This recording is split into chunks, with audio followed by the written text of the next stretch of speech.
Good afternoon, everybody. Welcome in to Dungeon Mechanics. Hope everybody is having themselves what's today? Thursday? A terrific Thursday here. And, of course, I am your humble DM, FNH Paul, and I'm joined by my merry band of adventurers. Say hi, adventurers. Hello. Hi. And we are going to be bringing you the next installment of Legends of Noia. And I understand it's been a little while. It's been a while since we've played. That's okay. We're going to get there in the end. But before we get to that, let's go around the table and see who all our people are. So we're going to start off with one and only Judgy DM. Go for it. Yep, there you go. Directional senses. Yes, I'm the Judgy DM. You can find me on Dungeon Mechanics and other places that have Judgy DM in it. I play Bev Romry, a dwarf ranger that doesn't have anything special for that. Oh, he has a monkey. It's a flying monkey. Flies. Yep. You got a Momo. You have essentially a Momo on your shoulder. But other than that, nothing else special. Nothing else odd or special about your character at all. I can't think of it. Nope. Then next up, I am Laura. I am known as Glittering Moon Elf. I play Nissa the Fairbold Cleric, and I do not stream. She's like, no. you're over on I do not stream. And then, of course, rounding us out. Hello, everybody. I am Sarah, also known as Queen Corby on Twitch. I also do not stream. I don't. I don't know what you want from me. But I play Jinvia Stormcall, a Goliath barbarian. And that is all the people that we have in this campaign. Alas, that's it. Don't worry about that fourth box down there. We'll get to that. We'll get to them later. But for now, empty. It's empty. It's empty. That's why there's question marks. Empty. Who could it be? It's a mystery. No one. That's the mystery. But ladies and gentlemen, let's get into a little bit of a recap of what happened last time, in case you guys missed the first episode, because I know that was so long ago and on a completely different channel. Oh, I guess I should probably introduce myself. I am your friendly neighborhood Paul. I broadcast over on twitch.tv/FNHPaul, and I am the DM who is going to do his best not to kill everyone and tell a compelling story at the same time. I can guarantee neither of those things, though. But I digress. So, last time on Legends of Noia, I am realizing I am peaking, so let me peak my volume. So, I guess we're doing this is like running test number 1 on a different platform, so if it's bad, just blame Avenged. When in doubt, blame Avenged. I prefer to pop in and be like, excuse me? But I digress. Last time on Legends of Noia, we had 4 adventurers all coming from different parts of the world, all coming together at Oak Creek. For one reason or another, we had the clan chief's daughter who wanted to expand her horizons, and in doing so managed to find herself on the wrong end of some devil's barb. But also something else slightly more nefarious seemed to be afoot. Thankfully, though, she managed to stumble into a small town with a very gifted healer, a furball who didn't want to simply get married and stay in that small town, and was persuaded by her mother to spread her wings a bit and get a bit more knowledge. And with the help of the stolen wagon from her father, proceeded to make their way out of that small town down to Oak Creek, where there was supposed to be an old cleric there who might be able to help where the Furbolg's knowledge of medicine was just a little short. And then, of course, we have a dwarf who was just kind of finding his way, just kind of going from job to job, sitting in a tavern, and was kind of mooching off of his halfling friend. When he finally was told to get a job, it was given a general idea of a job where they needed some help tracking something that may or may not have killed a few men outside of a small lumber mill. So with that in mind, our lovely little dwarf hopped up and proceeded to head that way. And then we also had a former wrestling champion on the run for stealing a belt and leaving things in quite a disarray. And then beginning to head their own way down south. In doing so, assaulted a ship captain, ran off on the ship fare, hopped on the back of a random wagon, and found himself in Oak Creek. Honestly, that's everything. Oh, and of course, our Goliath clan chief daughter and our Furbolg medic managed to find themselves this old Azamar cleric who was able to not only be able to determine that what was stopping our clan chief daughter from regaining consciousness was not in fact the devil's bar, but it was something else a bit more sinister. Somebody had put a curse on her. Who and why? Yet to be seen. Only time will tell. And with that recap out of the way, let's get into Legends of Noia. That was about as tight of a recap as I could give without getting too crazy into the weeds and this taking 17 years to get through. We'd have had a 3-hour podcast of me just giving the recap of last time. So starting us off, we are going to be going with Bev, as you and a large minotaur stroll into the mill office, where you guys were told that that was where, based on the note that you had, and just strictly based off the fact that Turius had kind of just hopped off the wagon, was told, yeah, go talk to the guy in there, and he'll be able to get you, and he'll be able to sort you out on where to go from as far as the job that you were originally pitched. So as you walk into this office, it's pretty large, pretty spacious. There is it's pretty simple, minus the kind of stacks of paper. Along one side of the back wall is a large spiked suit of armor that looks like it has been just many years old. Above it is a large battle axe. Once again, it looks like it's seen some wear. It's in pretty good condition, but you can tell just based on like some of the gouges in the handle and some of the wear and tear on the blade that this thing had been used for quite some time. And then sitting behind the desk, a very old, very grumpy looking individual who, based on the general description that you got, you would assume to be Harbik, the dwarf who runs the place. Okay. Bev will walk up to the desk, kind of. Yes, I hear there's work here. Yeah, look, I told you like I told the last lot of guys, until we sort out the whole murder situation, I can't really be sending y'all up. As he kind of leans back in his chair, he was looking down, he leans back in his chair and kind of looks up at you and then kind of clicks. You're not here to cut down trees, are you? No, I'm not. No. But the murder, that's something. Well, yeah, so with that, he kind of points. You see him, he points with his right arm, and in his right, where his right hand would be, is just a large hook. And he kind of gestures towards the door, towards Turses. are you here for the same thing? Well, all right, I guess I am. Big ass Minotaur just walks in the room and just kind of like stands behind you, kind of awkwardly, just based on the fact of the size difference. Yeah. Just kind of trying to look as big and as intimidating as possible, just standing behind you, like, oh, oi, how you doing? Hey, I told him I was gonna character assassinate as a guy. Oh no. It's a Cockney accent. All right, everything all right with apples and pears? All right. But yeah, so I'm sorry. Harbeck kind of looks at both of you and is like, Well, all right, well, I'll cut to the chase here.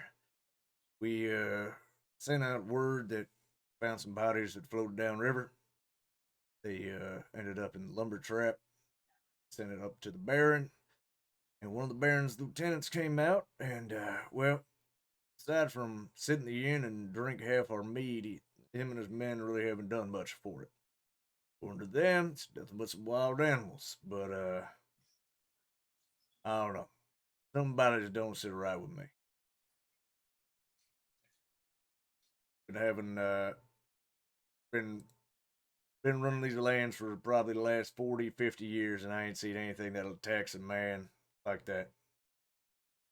The way he was torn up, I don't think it was just a beast, but he the lieutenant sent a couple of his men up about 3, 4 days ago, and we haven't heard nothing since. So figured it was about time that we pitch in and try to get some other people to do a bit of freelance work, if it may be so.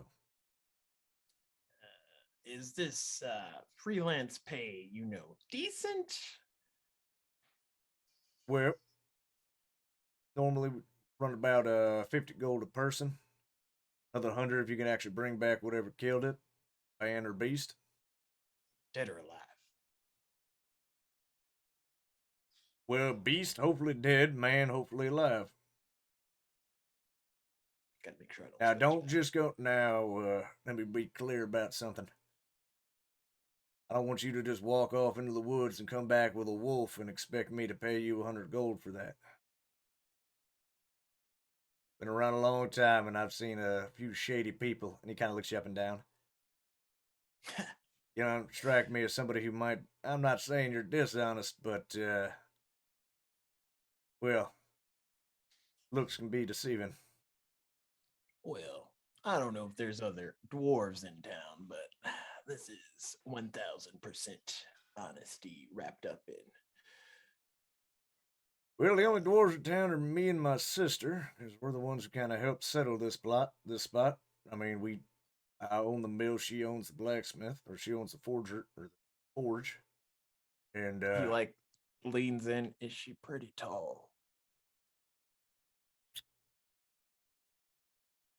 He just kind of drums his fingers, like just. I'm gonna pretend I didn't just hear that. Yeah. We'll go with that. Yeah. But yeah, like I said, something just rubs me wrong about the whole situation. Simple fact of well, we get a lot of offers to buy out the mill. Now all of a sudden some mill members die from a mysterious beast attack. I don't know. I ain't the smartest dwarf under the mountain, but some just don't add up. So essentially, if I get some proof and it all matches up, we can get this You murder and sitch. yeah, you and whoever else you take, which I imagine you're taking Big Feather there. Sure. The more that is being explained about like heading up into the mountains or heading up into the hills to go kill something, he's like he went from being like like he's slowly kind of shrinking a little bit. Yeah. Well, let me just make sure I got this right. You want me to head up into the hills and kill a beast or find a murderer? Is that kind of what I'm gathering here? Yeah, that's about it. Right. Yeah. Let me go just make sure I got my axe out back. I want to make sure it's good and sharp for the. I'll be right back. Yeah, he'll be. You right see back. him very quickly duck out the back and kind of glance over his shoulder and immediately just begin walking down the street, like out of town, the way he came in. Just mumbling to himself, ain't no way I'm walking up in no stinking hills going after some God knows what. And as he is walking out of town, there is a small overturned cart on the side of the road that has a bag sticking out from under. Has a bag kind of sticking out on the side. He's kind of walking by like, well, maybe more days gonna turn around. And as he goes to grab the bag, it catches on something. Catches on a foot. A foot of a certain individual. Oh, wrong camera.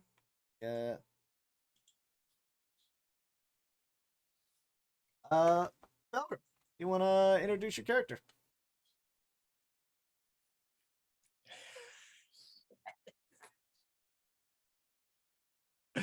Oh no, he's muted. You're muted. No, it's even better. It's even better. I'm Superdog 18. I am playing Felgrim, the drunken monk.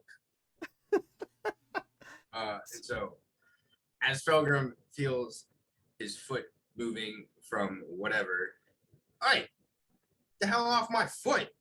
Oh, hey, you kind of, Turasas kind of backs up a little bit and kind of like draws his hammer, like, hey, what are you doing under there? Just trying to get a nap. God, can we sleep in peace anymore?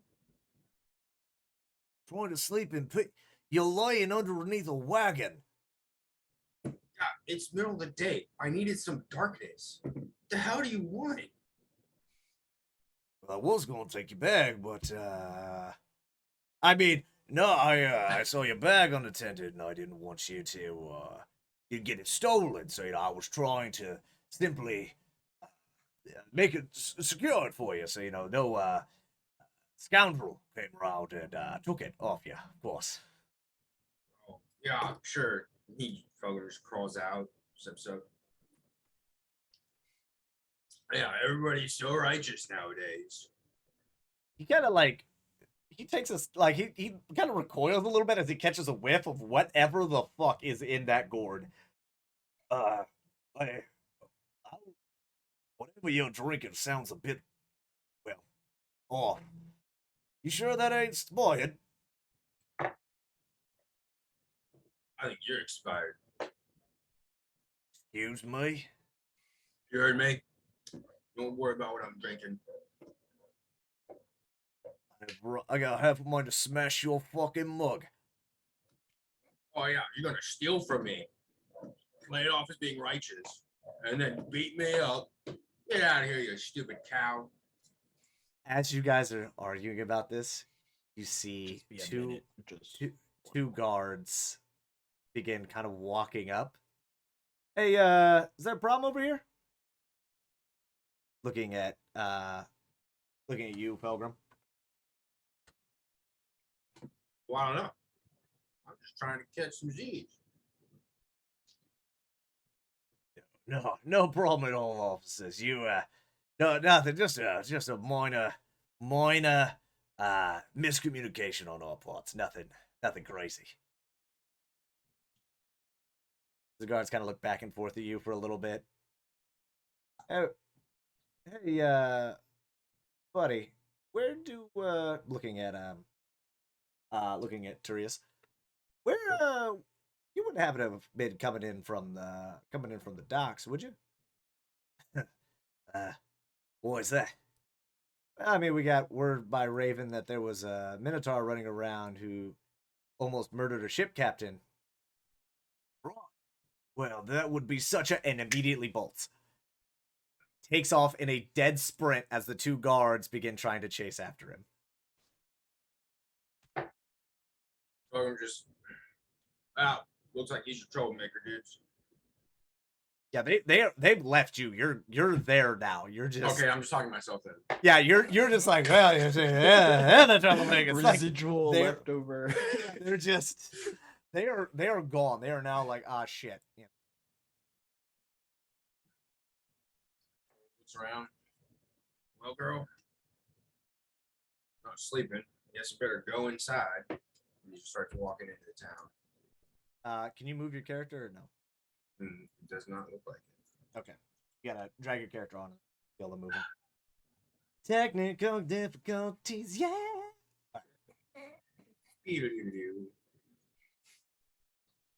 And then as you're stumbling into town, I don't think your friend is gonna be coming back. I mean, axes these days, they're not sharp as you might need them to be to Well, hit and All right. Well, here's what I can do for you. I would make a mild suggestion to gather up what individuals you can. No offense to you, you look fairly capable. Even with that, uh, you're aware you got a thing on your shoulder, right? what what's it? That's what you see. Torque. Torque is perched on your shoulder. Oh no, I know he knows that.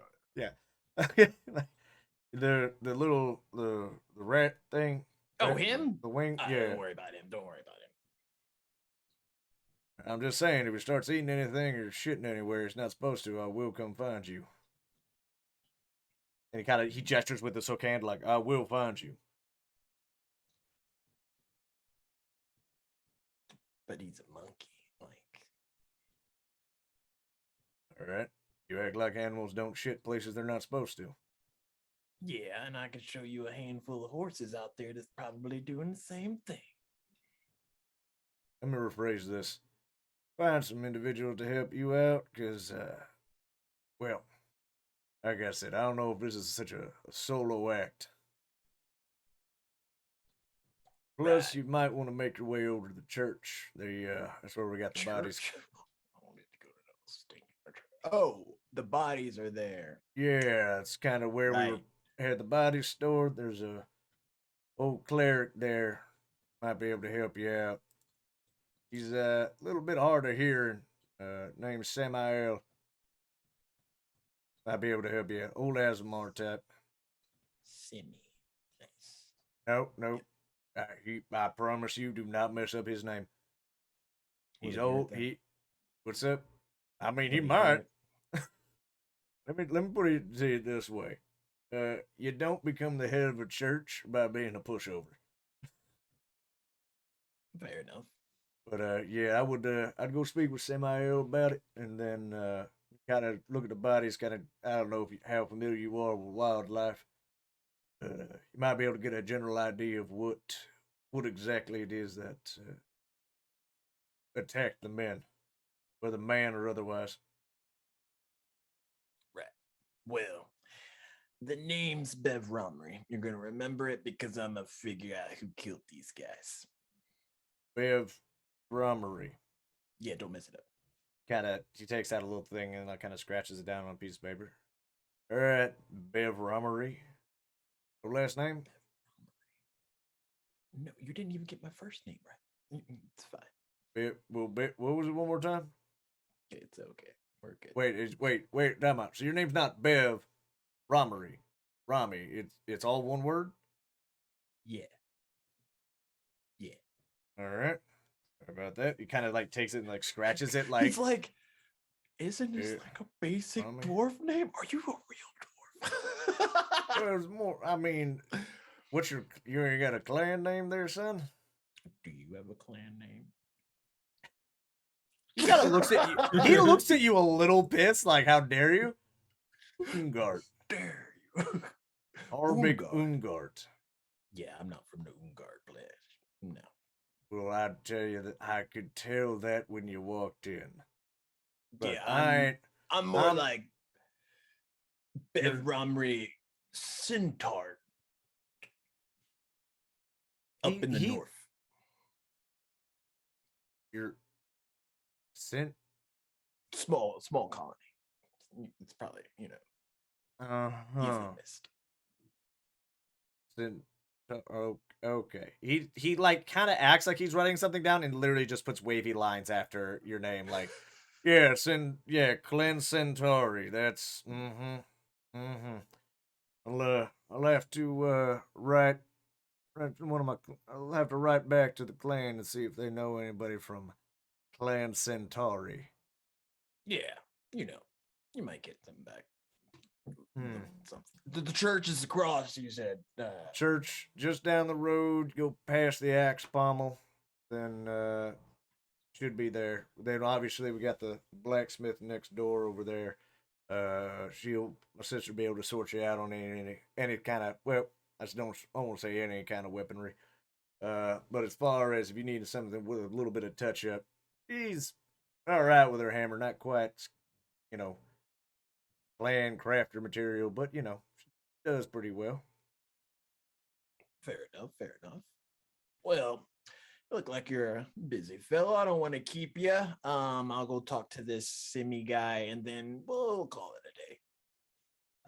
Semi-ill, but all right. Yep, totally remember that. Got that, Torque? Right, got it. He rubs his temple like, oh, this fool, this dwarf is gonna get killed. And he'll proceed to go out the door that he came in and try and find this church. Give me, actually, Felgrim, give me a perception check.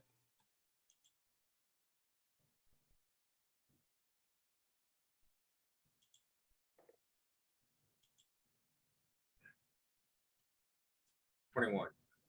21. Okay. So as you were kind of wandering through, I'm going to say that you kind of picked up on little bits of that conversation, just as you were kind of like stumbling, because obviously, as you said, you were kind of stumbling through, and you notice Bev coming out of the mill office.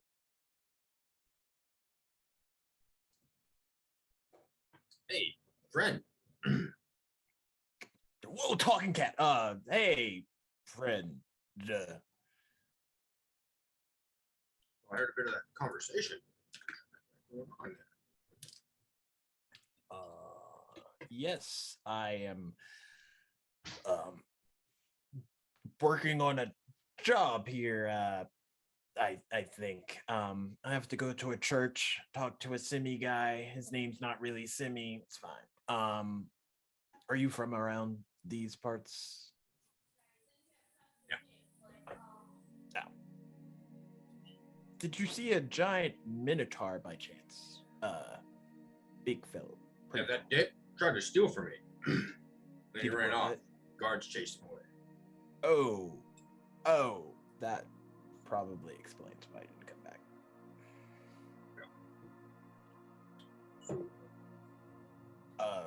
What time is it, DM?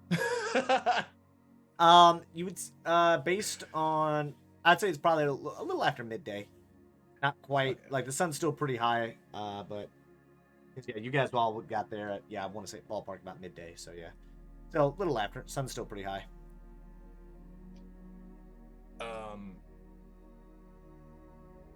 You looking for work or?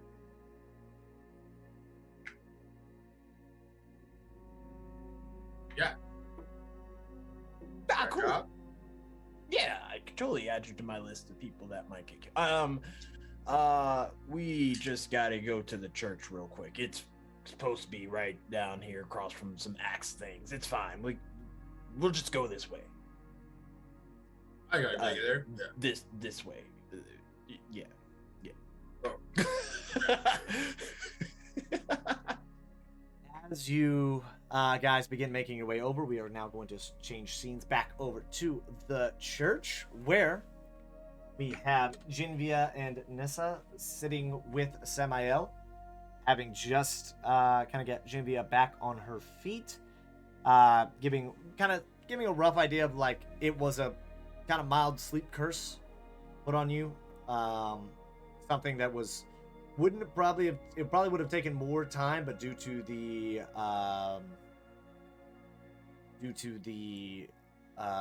what I call it, Devil's Barb, I think. Yeah, due to the Devil's Barb, it kind of sped it up a little bit. Well, I'm sorry. Did you say you were here for the job, or were you simply here by happenstance? It We were- was from just circumstance. But I would like to help if there's anything I can do to help. And I would like to help as well. Well, It would be a fool to turn down help of any kind, honestly. We've kind of used a fair amount of our resources and pooled together what coin we have in the town to, well, hire some people, so. But that's all. Well, I'm not the hiring type. I'm simply here to show the bodies and kind of explain what I've generally found. Harbic is the one you're going to want to speak to about possible pay and all that's beyond me. But please, follow me. He leads you out of his chamber where he had kind of brought you in to kind of heal you, and he moves over to the other door that was at the back of the church. Before he opens up the door, he's like, I must warn you, the bodies are a bit morbid. Though the bodies have not begun decomposing, they have, due to some magic I have done, well, there might be a bit of an odor, so I do apologize for that. It's all right. I think we'll manage. Well, no time like the present.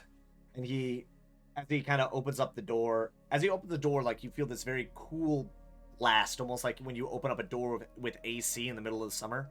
Just that cold blast of air hits you, and there's a faint smell of decay. It's not so bad to where you're like retching, but you can definitely tell it's like something's off. He leads you in, and then in front of you guys lay 3 bodies, all of them with a white cloth draped over each body. Other than that, the room is pretty sparse. You can tell that this room it looks like it was more used for storage than anything. Like there's a lot of along one of the walls, there's a bunch of books which look kind of like prayer books of some sort, or just simply empty books for note-taking, stuff like that. Other kind of basic administrative stuff, as well as some planks, hammer, nails, things that would be used for kind of like routine maintenance around the church. I apologize for the clutter, but, well, we had to make do with it rather quickly. It's all right. These are the bodies. Yes. Yeah, allow me. And he begins pulling off. He pulls off the first, off the cover, the first one. It's a young man, probably late or early 20s, human, pretty average build, average size, nothing too remarkable about him. Pulls off the second one, a wood elf, probably older. You guys aren't entirely sure just because of Elf's age, but you can tell he was probably middle age. What would be like 50 for human, but like translated to elf. Tan skin, once again, pretty average size, nothing too super remarkable. Hands a bit calloused, like he's been doing this for a while. And then the last one pulls off is a bit more of is another human male, probably in his late 50s. Dark hair, a little bit of gray, salt and pepper in it, a bit more, bit stockier build, bit more heavy set. Based on kind of looking at him, he kind of explains like, these are 2 of the workers that were found, and this was the, I'm blanking on the name.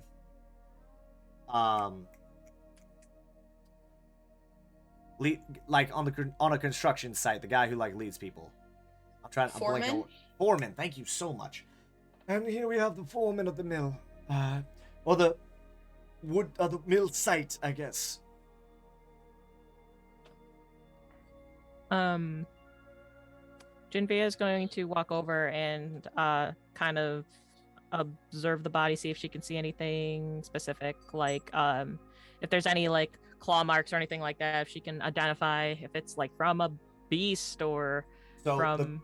So when he pulls the cloth down, he pulls it down to probably about waist, just to kind of like, have a little bit of decency for the dead. And you can see most of their torsos are actually pretty torn up. On the foreman, well, actually, I'll have you guys roll for it. Nissa, if you want to roll separately or do the help action, I'll let you do that.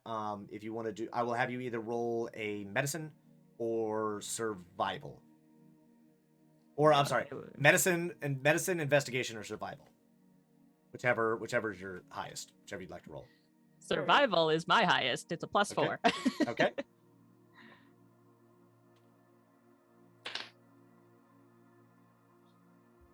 That's a 22 on survival. Okay, 22 on survival. Also a 22 with medicine. Woo! Both of you. Very nice. Very nice. Okay, so both of you, although not necessarily, Nissa, you very much would know, kind of, you've seen bodies, you've seen injuries. This is nothing. A dead body you're not necessarily used to as much. Your mother kind of typically dealt with that kind of stuff. But at the same time, you've seen injuries. You know kind of what a general animal attack would look like. And then Jinvia, you've seen battle injuries. You've done training. You've seen what happens when somebody goes a little too crazy. With the 22s, you see, starting off, we'll just start with the foreman and work our way down. So the foreman, you guys notice there's no real defensive wounds. There's nothing on his hands, nothing on his arms. It looks like whatever it was got him. A lot of it's focused around the center chest. It looks like something wedged itself in there pretty, like it broke his sternum. And then you start seeing a lot of the smaller claw marks, nicks, cuts, things like that. On the other two bodies, on the two workers' bodies, you see some defense wounds. You see some cuttings around the hands, like claw marks, gouges on the hands. The human is actually missing 3 of his fingers that look like they've just been clean lopped off. Based on the wounds, based with the 22, you guys see that's way too clean to be a bite mark. Like, no animal would be able to, even if something were to bite your finger off, there would be a bit of tearing. There would be like teeth marks, claw marks. This just looks clean, almost like it was cut. So you have and then they have more of their wounds are kind of around the arms, they're not so much in the chest. They're kind of more torso area, like the softer tissue part. The foreman's the only one that has the gaping kind of sternum chest wound. You said this was from a animal attack. That is what the lieutenant's investigation uncovered. I don't think this was from an animal attack. Neither do I. Some of these cuts are far too clean. Samael looks at both of you, and you see a very small smirk. Well, I'm sure there was a simple mistake made by the lieutenant that you were able to identify. I'm glad that you were. You get this. You guys can roll an insight check if you'd like. At advantage? Oh, with advantage. With advantage. She's not hiding it. That's a 21 for insight. Okay. 24. Both of you get the feeling he knew damn good and well this was not an animal attack, but he also is not in a position to question the Baron's lieutenant. You can very much tell that, Baron's lieutenant said animal attack. He's like, it was a animal attack. It almost looks like that's the story he has to tell. But you get the feeling he knows damn good and well it's not. Jinvia kind of crosses her arms. But I see. This is, pretty suspicious then. I think we need to look after this lieutenant. Well, the lieutenant is, how do I put this nicely? He is a man of exotic taste. Or, not exotic, I should say, luxurious taste. Even for a man in his position, he seems to have amassed quite a few niceties that he has no problem flaunting. But of course you did not hear that from me. I'm far too old Jinvia for the nods. tavern gossip, of course. I would rather pretend I heard it not at all. This man is not my business. As you wish, my child. But please, please look as long as you'd like. Just when you are done, please cover the bodies. And make sure you close the door. I must attend to my duties. If you start feeling woozy, please sit down. Don't try to Goliath through it, please. Of course. Jinvia lets off a small smile. Well, thank you, Mr. Samael. Yeah, with that, He walks in. He slowly walks out of the room, closing the door, leaving you two in there to kind of do whatever you guys want to do, whether it be investigate a little bit more or simply chat amongst yourselves. Miss Nisia, Yes. if these weren't from an animal,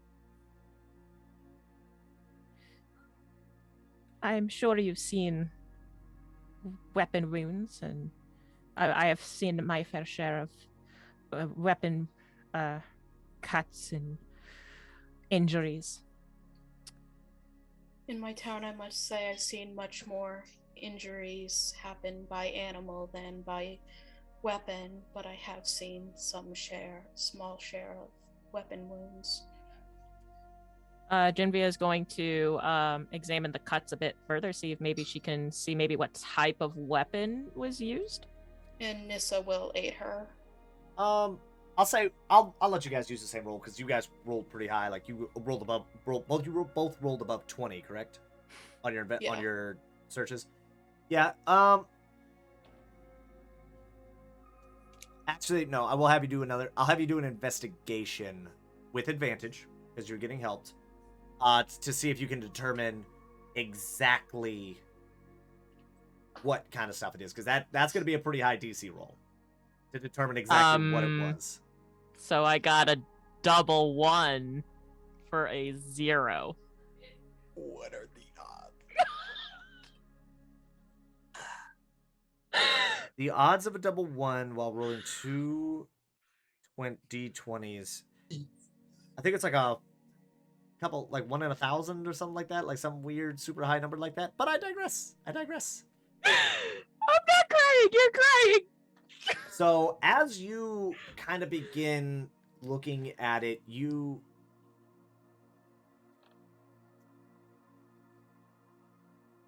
begin kind of pulling at some of the parts.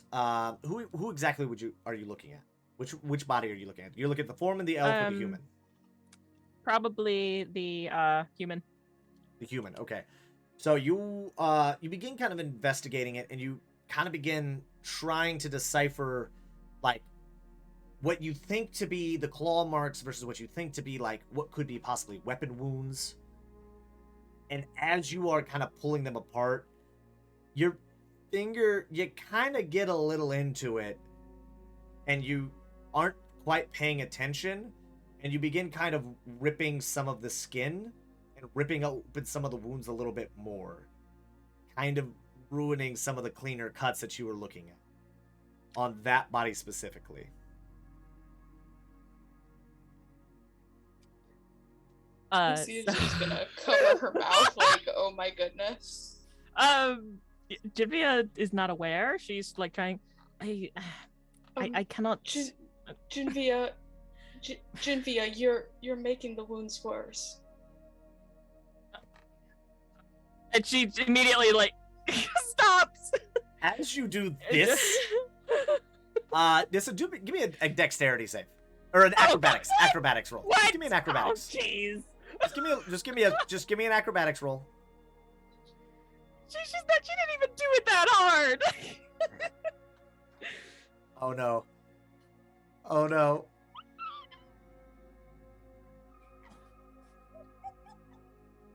What did Nissa get? Well, Nissa has a roll? Oh yeah, Nissa has a roll. Sorry. You did this and I was like, oh no. Okay, My I heart. thought Jinvia was rolling. No. Sorry, Nissa has Okay. just give me an acrobatics. A 14. 14. Okay, so that is enough.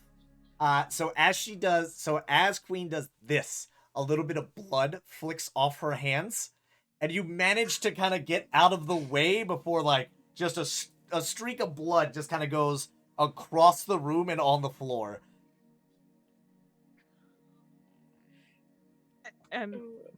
I think I is there a cloth I could wipe my hands on? She's just gonna pull out a handkerchief and give it to Jinvia. And she's gonna start covering the bodies. We're done. No more blood. Jinvia's wiping her hands. I am so sorry, Miss Nissia. I didn't mean to. I'm so sorry.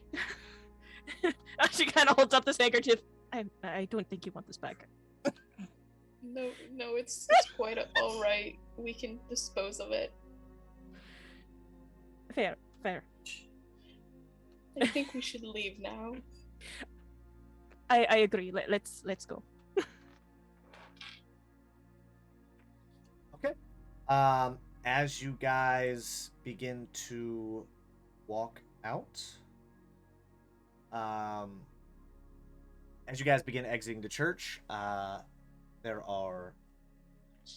you are greeted by the sight of two individuals walking into the church as Samael is going around and kind of clearing out the fountain. You see Samael kind of cleaning the fountains at each little statue of all the gods that are there. He's kind of cleaning out some of the little water trinket things in front of them that people usually use for prayer. And yeah, so Bev and Felgrim, you guys are walking into the church. Hey, yo, Simmy! Wait.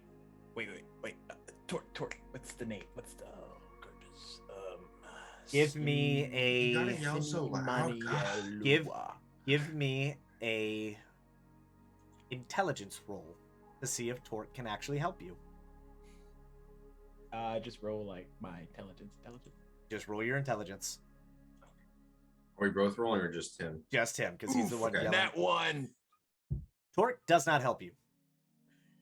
Torque is just. I told you to write it. Oh goodness. Jinvia sees the two, like she sees what's going on. You hear him yelling "Semi" or whatever the hell he yelled. Semi, hey yo, Semi. Jinvia kind of looks to Nissa before kind of walking over to this small dwarf man. Nissa's Excuse gonna me. follow. Are you looking for Samael? Yeah, that's what I said, right? I think you said Sammy. Whoa. I'm sorry. Where am I?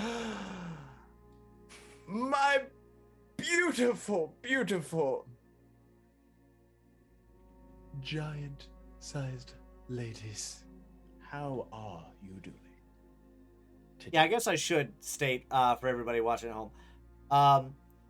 Bev is about like 4 foot something. Yeah, he is 4'6". Yeah, he's pretty 4'6". Jinvia, how tall is your character? Jinvia is 7'4". And Nissa, how tall is your character? 7 feet. Yeah. prime. Felgrim, just for warm and fuzzies, how big is your guy? I think it's like. Shit, I don't know. Like I think I want to say your ballpark 6 is feet. There you go. Yeah, 6 yeah, feet, you're 6 feet. Okay, so just for height range, everybody. Just for height range, everybody. All right. Well, we're doing all right. We're actually looking into the mystery that's, I guess, going around. I guess some people were killed near the mill. Well, I'll be. That's what I'm here for. Really? Some people would call this fate, my dear. Wait, we're looking for dead people? No, we're looking for the people that killed the dead people. Oh, okay. So I think they're alive. Anyways, I was directed by a Harbic to speak with the S1E2 person. You see the old Azamar kind of standing up, looking at you. I believe you're referring to me.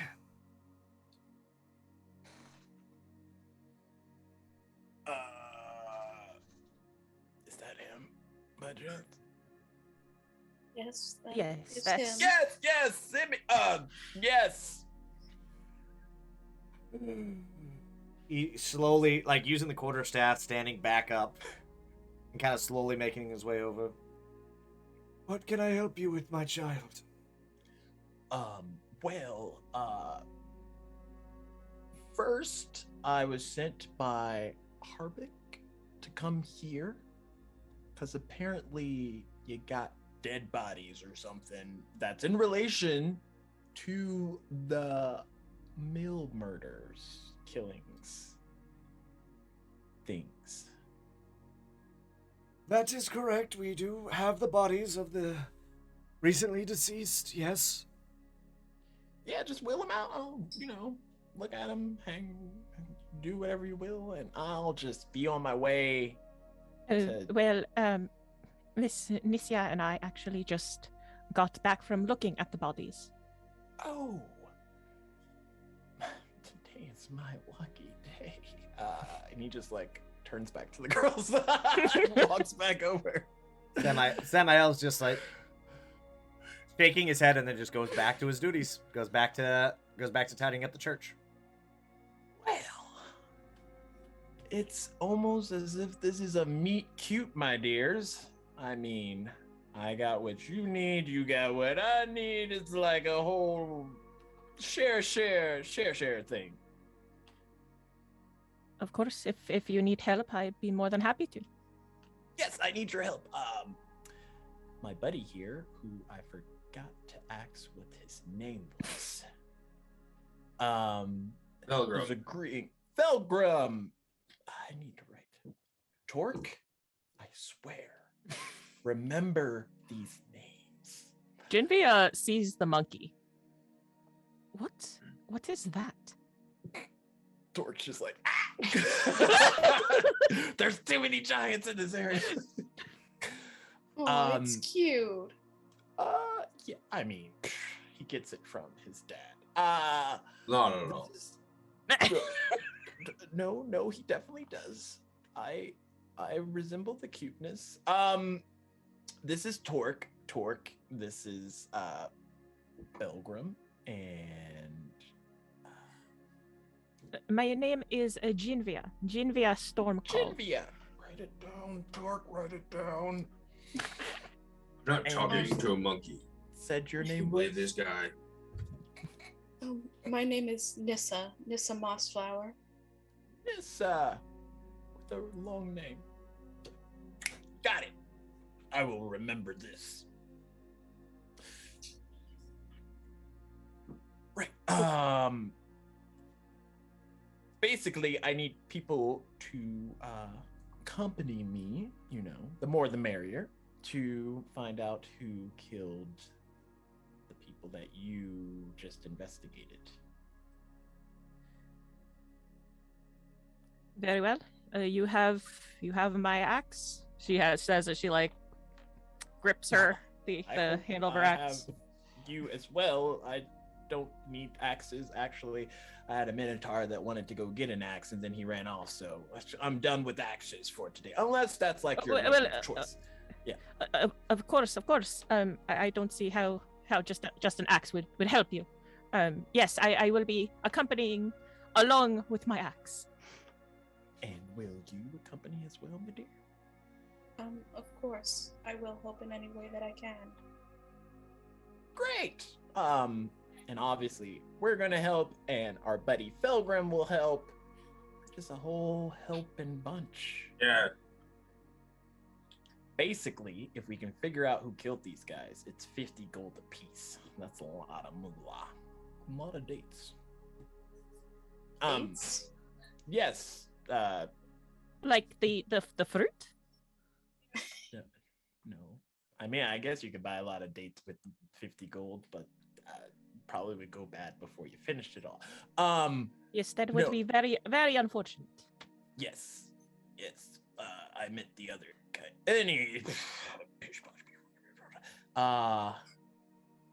Any info about the bodies that might give us a lead as far as where we need to go? Or who to look for, or Unfortunately, no. But we did examine the bodies, and they were not animalistic in the least. Their wounds. If there were any sign of potential animal, it wasn't animals alone.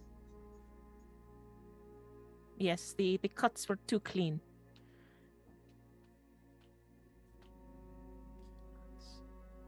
and not animals. And there was the body of the foreman. He had a very interesting wound, a broken sternum.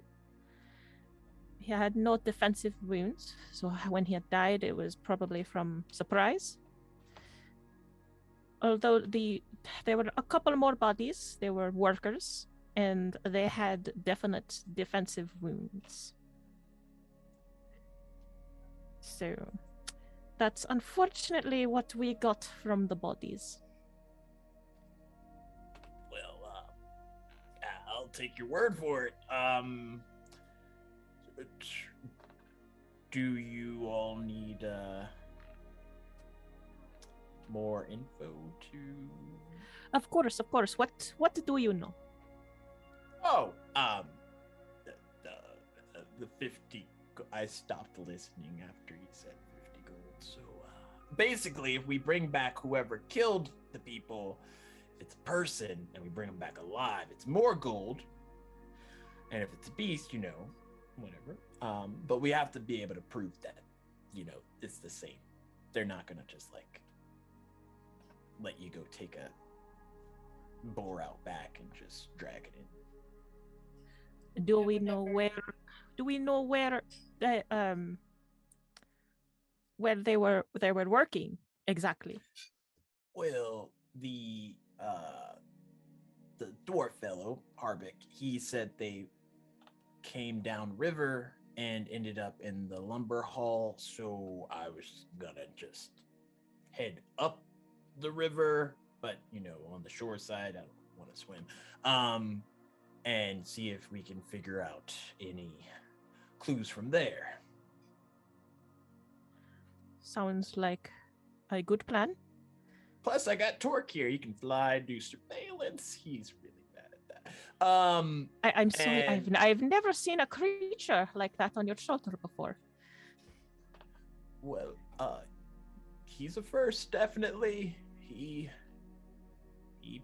picks up the ladies, that's for sure. Really? He must be very strong.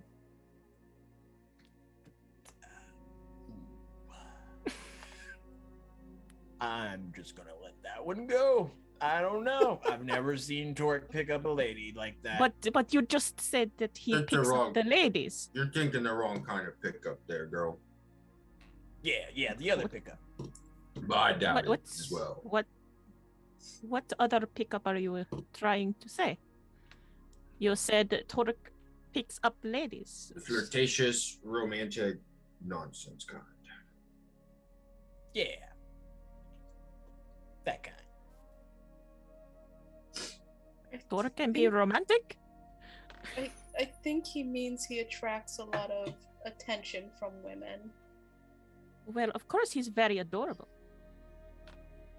Again, he gets it from me. But you do not look like monkey.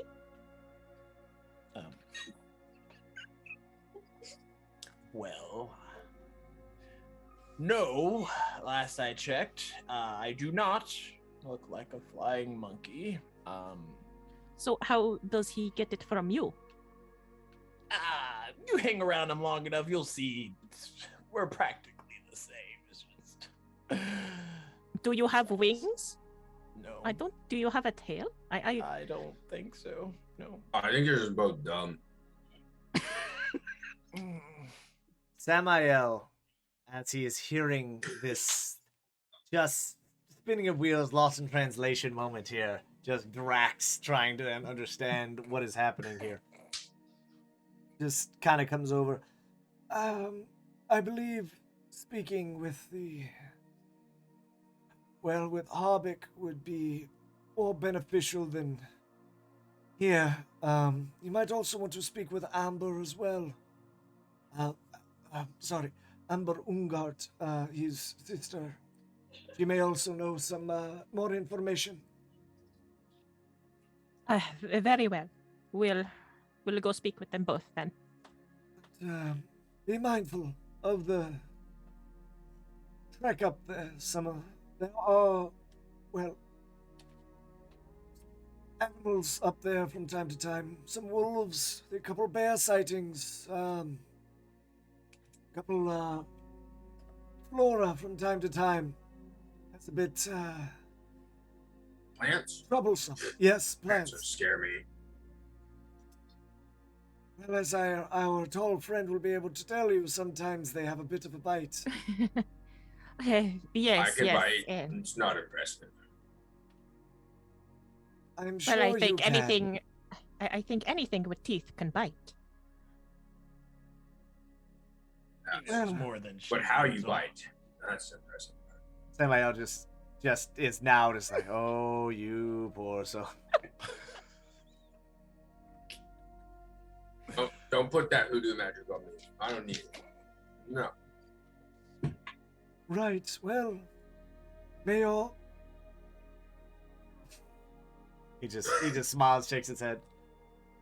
May your path be safe. And he walks back, and he starts heading back to his office, or his quarters in the back of the church. Right. Well, shall we go speak with Harbeck and his sister? Yeah, Yeah. his sister's the blacksmith.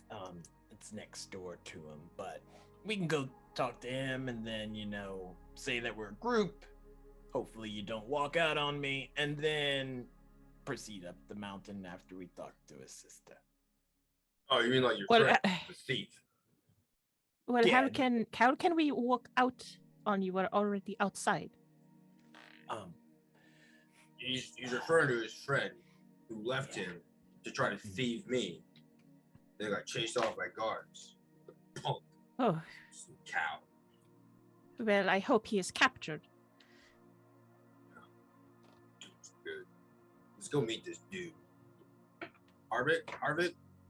Yeah, that guy. Very well.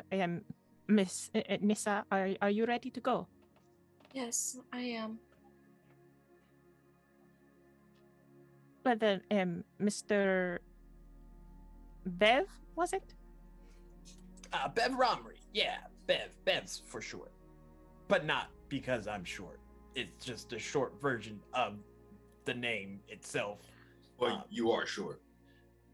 Shorter than most dwarves of my size and age, but I not don't short. care. You're still short.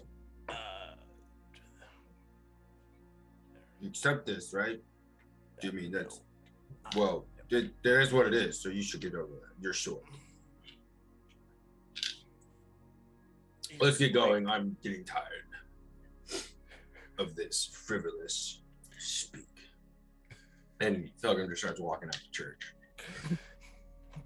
And like he gets outside and he's just looking around like he doesn't really know where to go.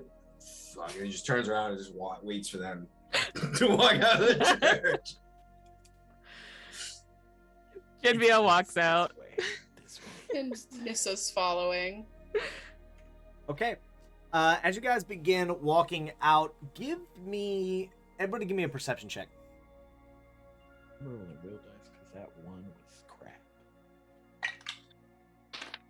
crap. You can have Torque help you, by the way. A 7. I'm using A my real 12. dice. 19. Yes. Torque, you do good.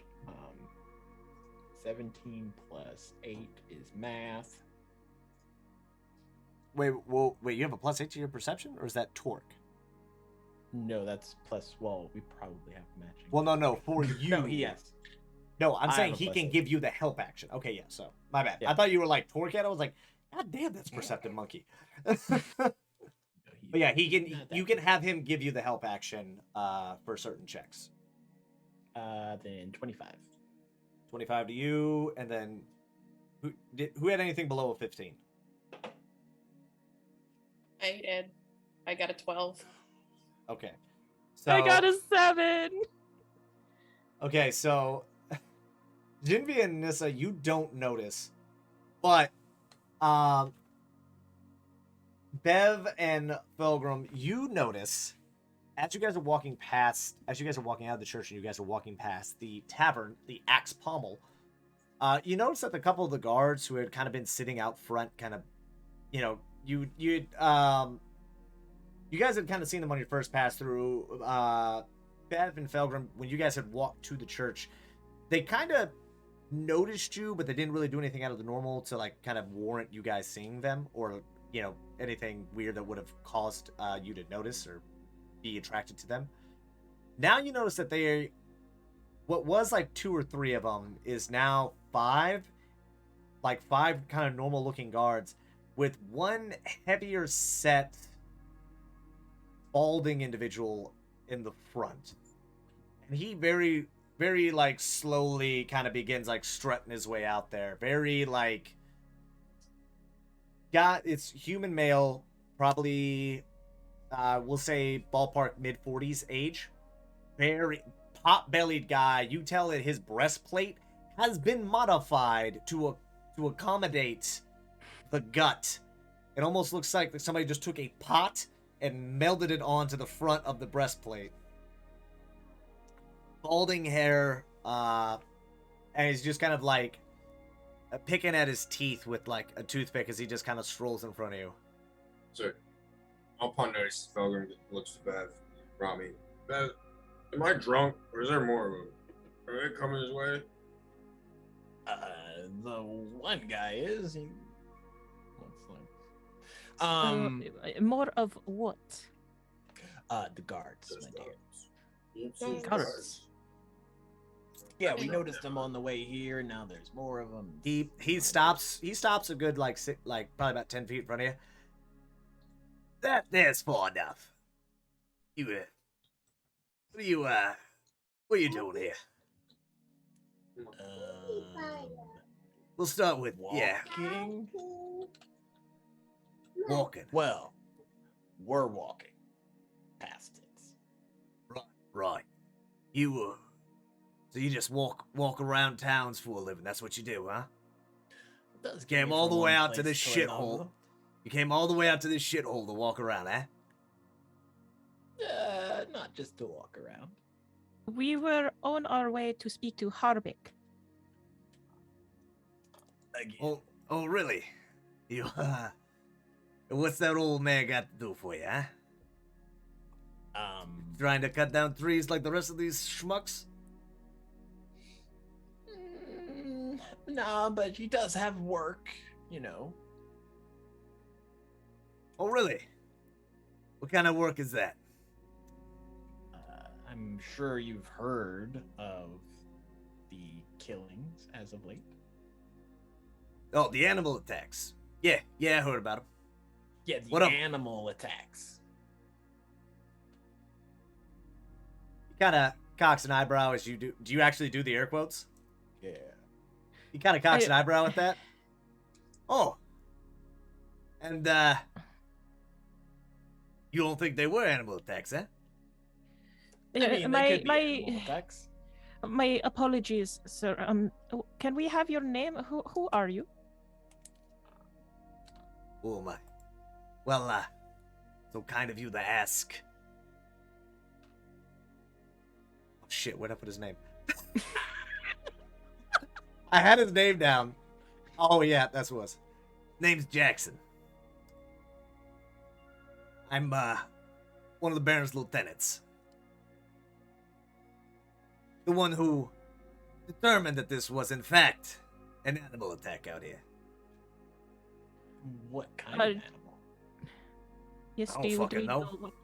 You don't know. Okay. Well, last I checked, there's a big fucking woods, alright? The foreman and these 2 workers obviously were somewhere out in the woods cutting down these fucking trees like every other fucking schmuck who comes into this podunk town. And they got attacked by something. They fell in the river, washed up ashore. Look, I sent some of my guys up there to go talk to the rest of the workers. And obviously, like, I'm doing my job here, but it seems, what, you guys are coming here and gonna try to overturn what I said? You think I'm fucking lying? Is that what? It's just to double check. That's all. A double check. And who would you be, huh? Who are you to double check me? Well, if you're asking, my name is Jinvia Stormcall. It is nice to meet you. I don't think that's what he meant. You give me an insight check, Jinvia.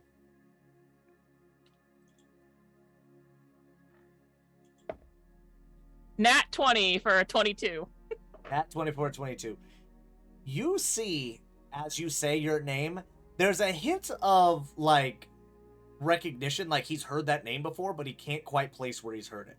But he 1,000% has heard your name before, or at least heard Stormcall before. And you can tell he's, like, now he's trying to figure out where it's coming from, but he's also now, like, in front of his men, you know, trying to have big dick swinging.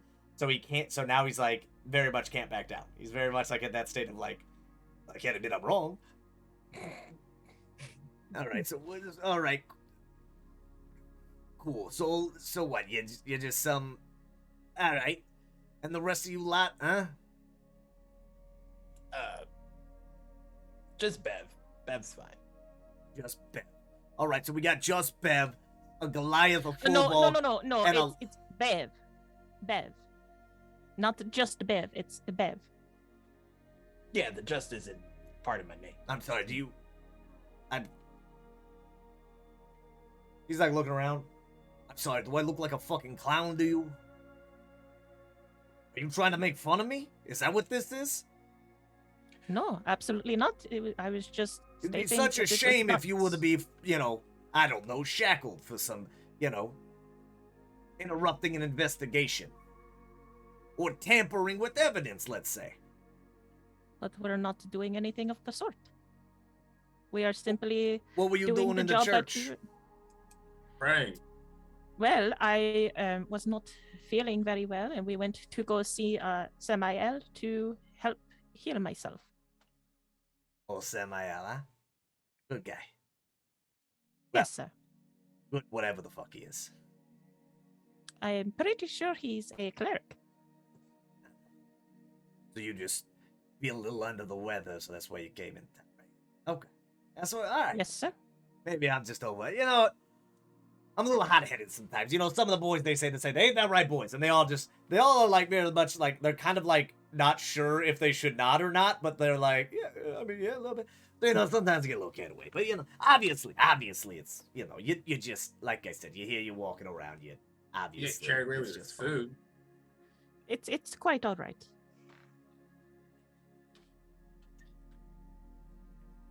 Like, Jinvia is just like... His toothpick that he was kind of like fiddling with, he like snaps it. Oh, is that impressive? You could snap a tiny little Oh, God! We about to go. And who would you be there, Furball? name's Felgrim. Name's fucking. You're gonna be a fucking Hyde here in a little bit. You keep that shit up. You'll be Stu. Use your damn breastplate to do it. Look at it. You got it formed around your friggin' stomach. It's so big. You come in here all intimidating on big fat guys again. What do you do to my Mr. Felgrim, I don't think that's necessary. You notice that some of the guards have begun walking out from the tavern and walking around you guys.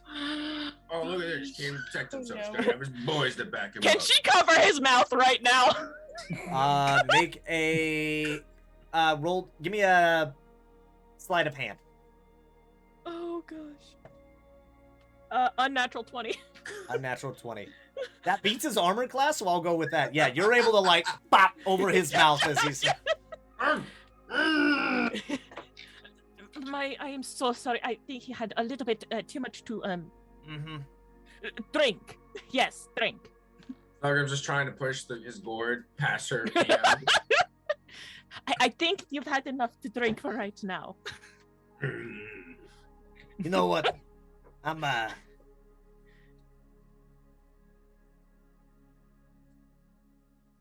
You're honestly not worth the fucking paperwork. So here's what I'll do. Out of the kindness of my heart,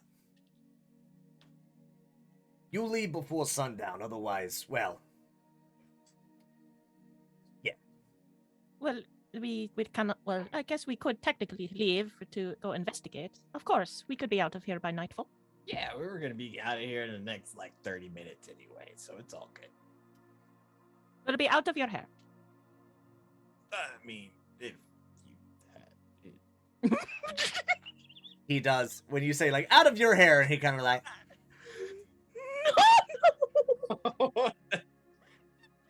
Jimmy's not even saying it out of like malice. She's just like, all right, yeah, Oh, yeah. we'll be out of oh here. no. That was a turn of phrase that is so great. I'm glad you said it, because I get very much being like, out of your hair. Like, your hands over his mouth, you're like,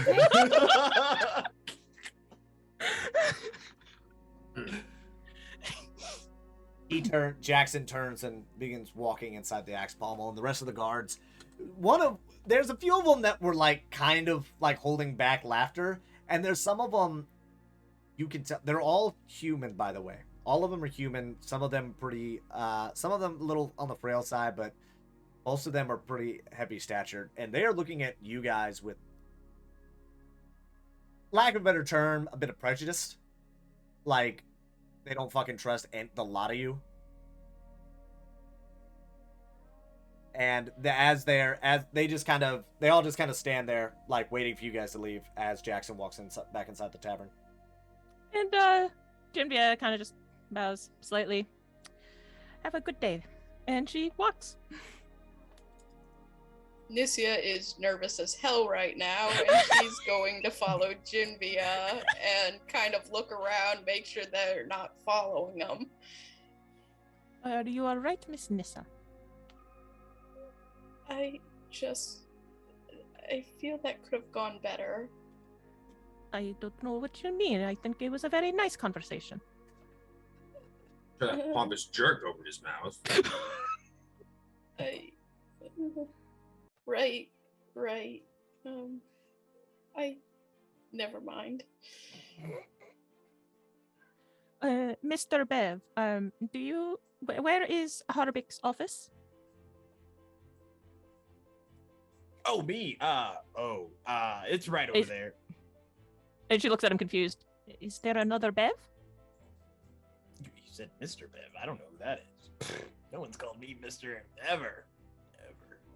Oh, my apologies. I did not mean to confuse you. That was nice. Yeah. And Jinvia continues walking on. So over here, you said. Yeah, this building here. And as you guys begin walking up the stairs, that is where we're going to take a quick break, ladies and gentlemen. After that very tense, after that moment, we're going to be back. We're going to take a quick 5-minute break to kind of refresh, stretch the legs a little bit. So sit tight, ladies and gentlemen, because we have some more D&D to go.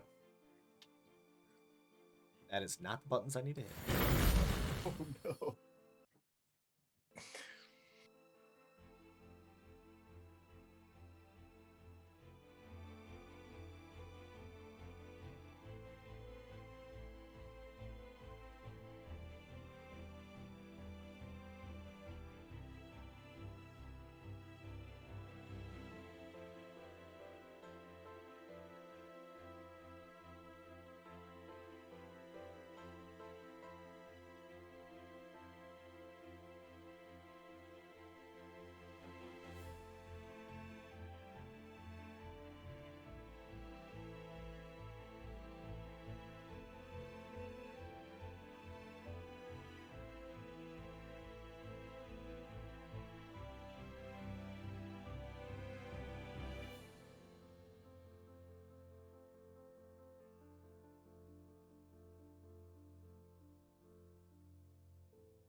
And we are back. Welcome back, everybody. Hope you guys enjoyed that little break. Now, where we had left off, they have just... So you guys are now making your way over to... back over to the mill office, I assume? Yes. Okay. You guys go. So as you guys were kind of walking up, Hal is still in there. He's still kind of knee-deep in paperwork. As much as he doesn't want to be. Or Harpic, sorry, not Hal. Harpic. Yeah, Jinvia's gonna, like, duck into the office. And I got more friends. Harpic glances up. Y'all knocking your clan? Barging the doors? Is that how we do things here, I guess? I thought this was like an office. So I'm dealing with the thing. Still a fucking door. My apologies. Jinvia goes back out, closes the door, and then knocks. He kind of gives a puzzled look, but is also like...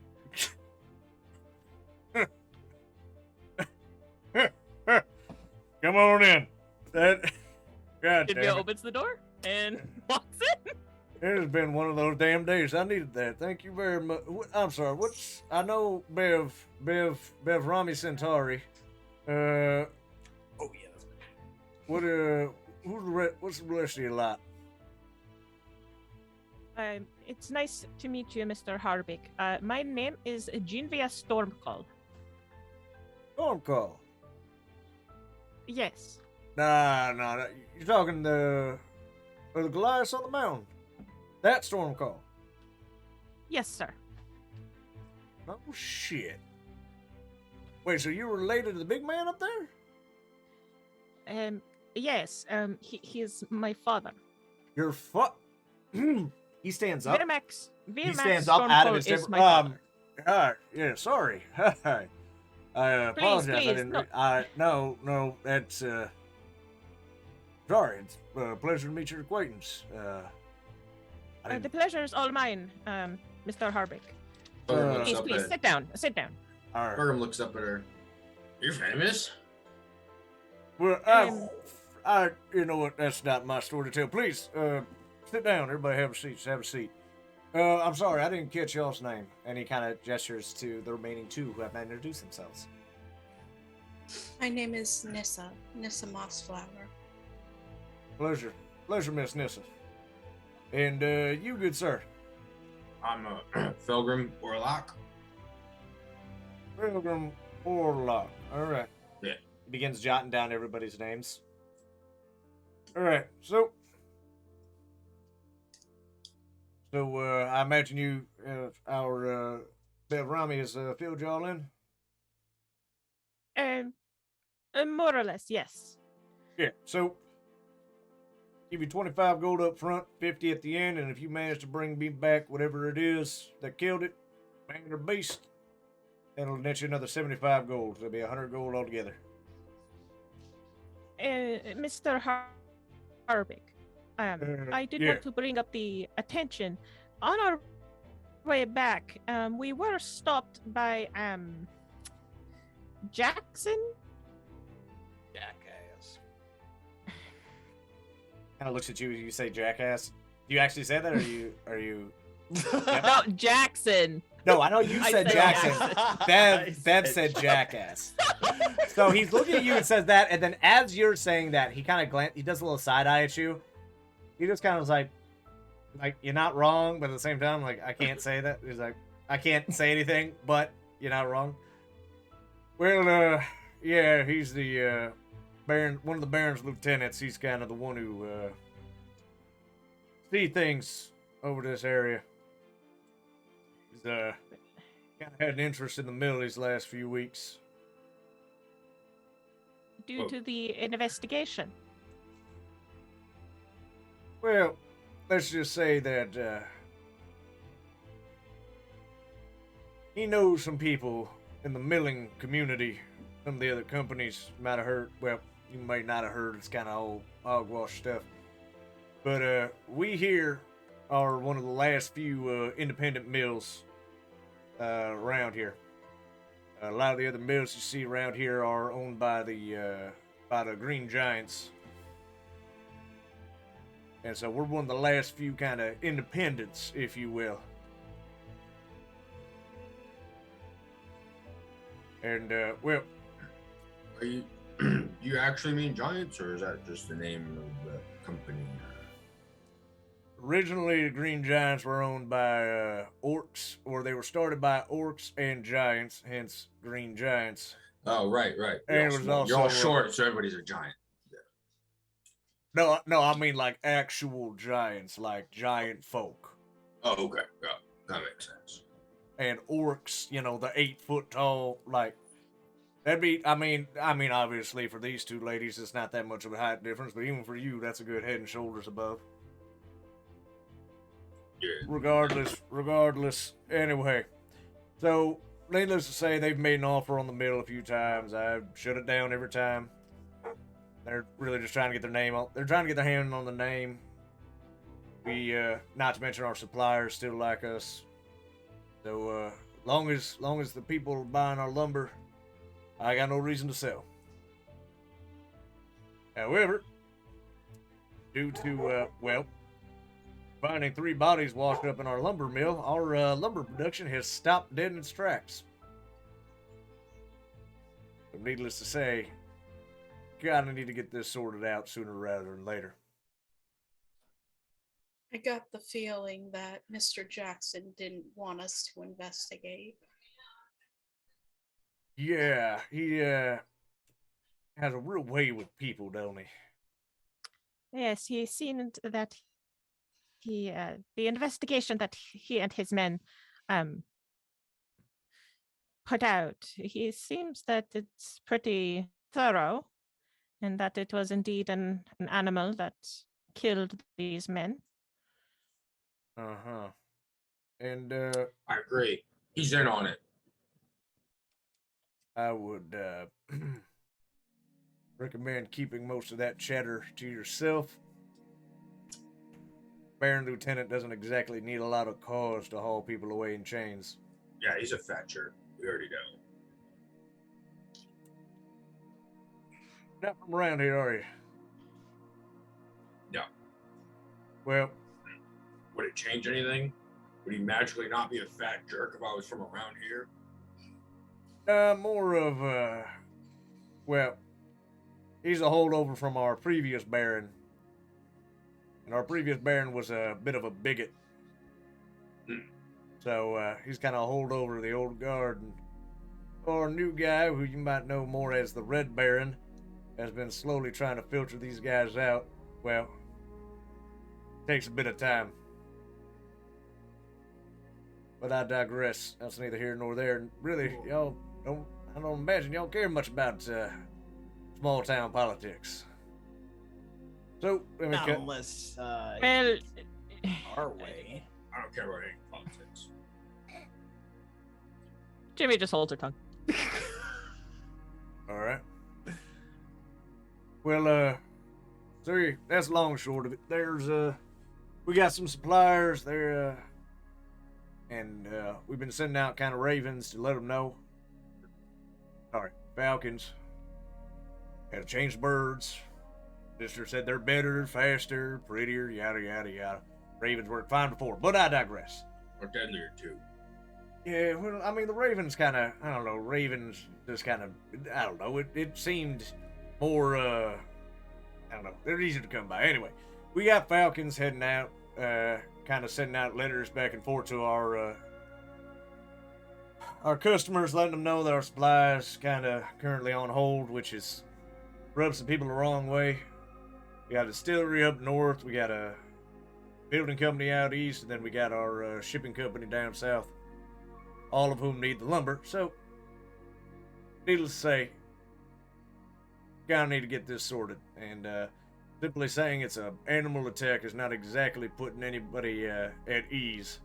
And I don't necessarily want to go send more young men up the mountain to start cutting down trees and then get cut down themselves.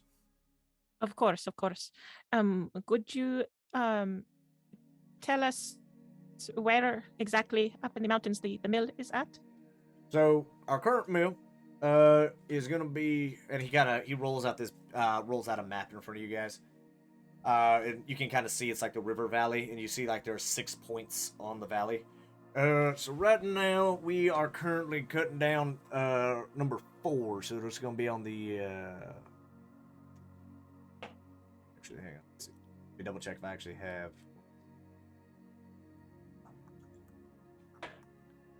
I never got around to making that map, or I didn't upload it at least. So number 4 is gonna be up along the northwest bank. Right, pardon. Northeast bank. Number 4, so it's gonna be just past. You're gonna find another mill site with some saplings growing. You're gonna go past that one. You're gonna start seeing a lot of larger, older trees, and then that'll take you right there to it. And then that was where mill site 4 is.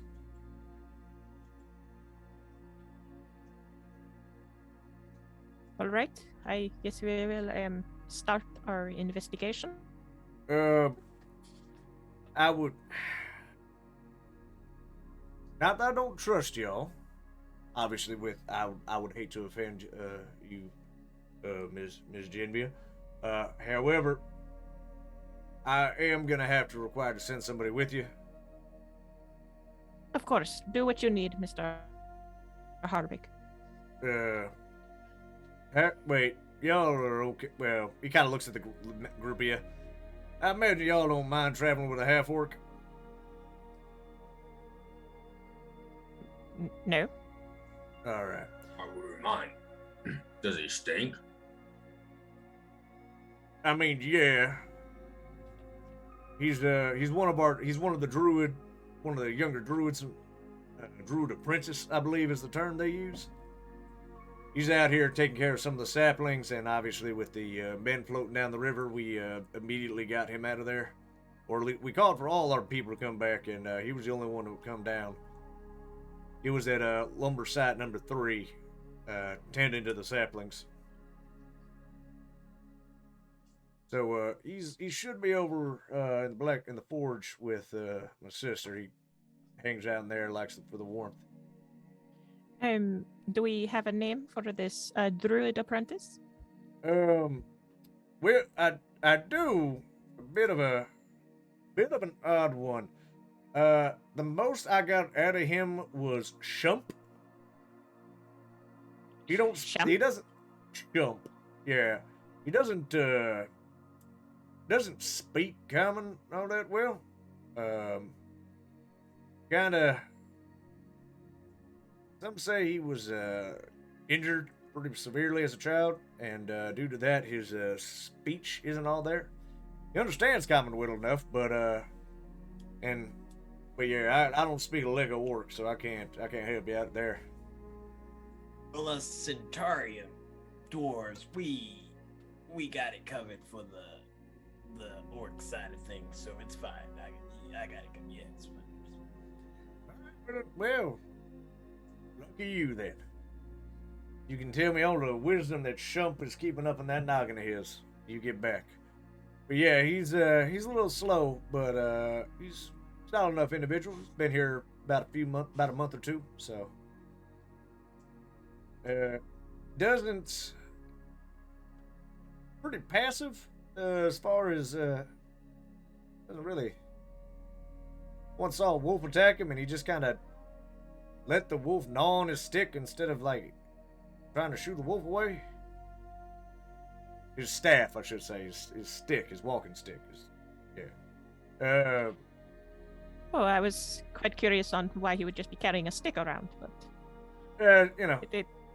A staff makes more sense. Yeah, staff is walking stick. Apparently, it's a bit treacherous, especially if you're not quite sure-footed. Walking sticks help out quite a bit. Anyway, I digress. I'm flapping my gums too much. But I digress. Yeah, you need to. I would. Y'all want the money? I'm gonna need y'all to head up there with Shump to kind of just make sure things. Now, Lieutenant Jackson wanted us out of here by sundark, so if we come back with any kind of information, I would be suggest able that to you get back not head into- in the main road then. I would highly suggest you travel Well, and just cut across the river. he never that- said we couldn't come back. He just said we had to leave by sundown. I would Yeah, he did I say. would recommend not testing your patience with Jackson. He may not look it, but well, you need to have a certain level of skill to become a lieutenant. And he's outlived all his predecessors, so obviously he can do something right. Other than eating, I know the jokes are there. Just sometimes I see in your eyes, man. I see in your eyes. Like I know we all see it. You know, we all see it. Oh, But you know. I digress. I digress. Well, that's all you guys got. He kind of reaches into his bag, or he reaches into his desk, and he kind of pulls out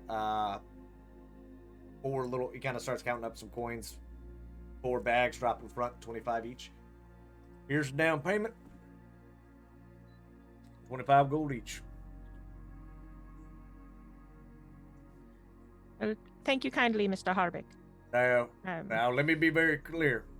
By you taking this, we have a verbal agreement that you will, in fact, investigate this. Of course. Can't exactly have anything in writing with the lieutenant around. But if you were Can to he simply... even read? Yeah, I'm pretty sure the lieutenant can read. There's no problem reading Surprising. my damn menu, I'll tell you that much. I mean, what? I didn't Oh, say of course he's that. got I didn't say that out loud. I didn't say that out loud. Anyway, y'all get on out of here now. Well, Have a good day, Mr. Harbeck. yeah, thanks. You as well. Ow. And... Go ahead. Yeah, so as you guys leave, he just kind of gets back to the paper. He jots down some notes, and then you see, as you guys walk out, falcons begin flying out of his office. Each falcon, you notice, has like a black streak going down it. It's kind of sad. Ravens are actually very good messenger birds. They say that Talos actually favors them very well and helps them in flight by sending wings, the winds under their wings to make them fly faster.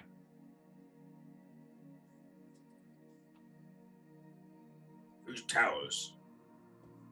Why doesn't he like eagles Or falcons? or canaries or river robins? Now you're just spouting nonsense. You don't know who Talos is. Talos is the storm god. Oh, yeah, okay. He is the one that gives me strength. Is he the one that makes me No, I wet don't. when it's raining outside? Raining, storming. He controls the strongest of storms. I don't need no god. That's all I need. You're Gord? My god gives me all the strength I need. Powerful gold. Whatever eases you, my friend. Whatever eases you. Drink to that. Shall we find this orc named Shump? Yes, Oh, yeah, I it do should be believe in this- Mr. Harbeck said that Shump was with yes, the blacksmith. You literally, as you step out, you see next door. You can see the big what's the word I'm looking for? Forge? Yeah, forge, kind of built off to the side of this large building. Obviously, putting 2 and 2 together. Before going in, Genvia is going to knock. You just hear like just some shouting, like something that sounds to the extent of "come in." She's bang. Well, you hear loud banging, and then somebody just yelling, "Come in!" Did they say to come in? I think they did. Yeah. The shout something. That or Might as well coming. go and Jinviak walks in. Hello. Can we come in? Well, of course you can. Come on in. Jinviak walks in. Exactly much of a smith if I didn't let people come in and see the wares. And you just see the silhouette of a dwarven woman just hammering away at something out of sight that's blocked by her body. You see in this place, this forge is pretty sparse. There's not a lot in there. You see, obviously, the big forge along the back wall, which is where she is, an anvil next to it. And then you see a grinding wheel next to that. You see, along one of the walls, there's a bunch of pommels that are bladeless. And then you see a couple axe heads laying in kind of like a stack on one side. And then you see along the back wall as well, the pseudo armor that was in her brother's office, in Harbeck's office. You see a version of that, but not completed, and a bit more not as well crafted. Almost looking like it was made by a little bit more handmade by someone instead of a proficient craft master. And as you guys walk in, you see a half orc against the wall, kind of playing with one of the looking at one of the axe pommels, who you believe to be Shump based on the robes and the amount of dirt that is on him.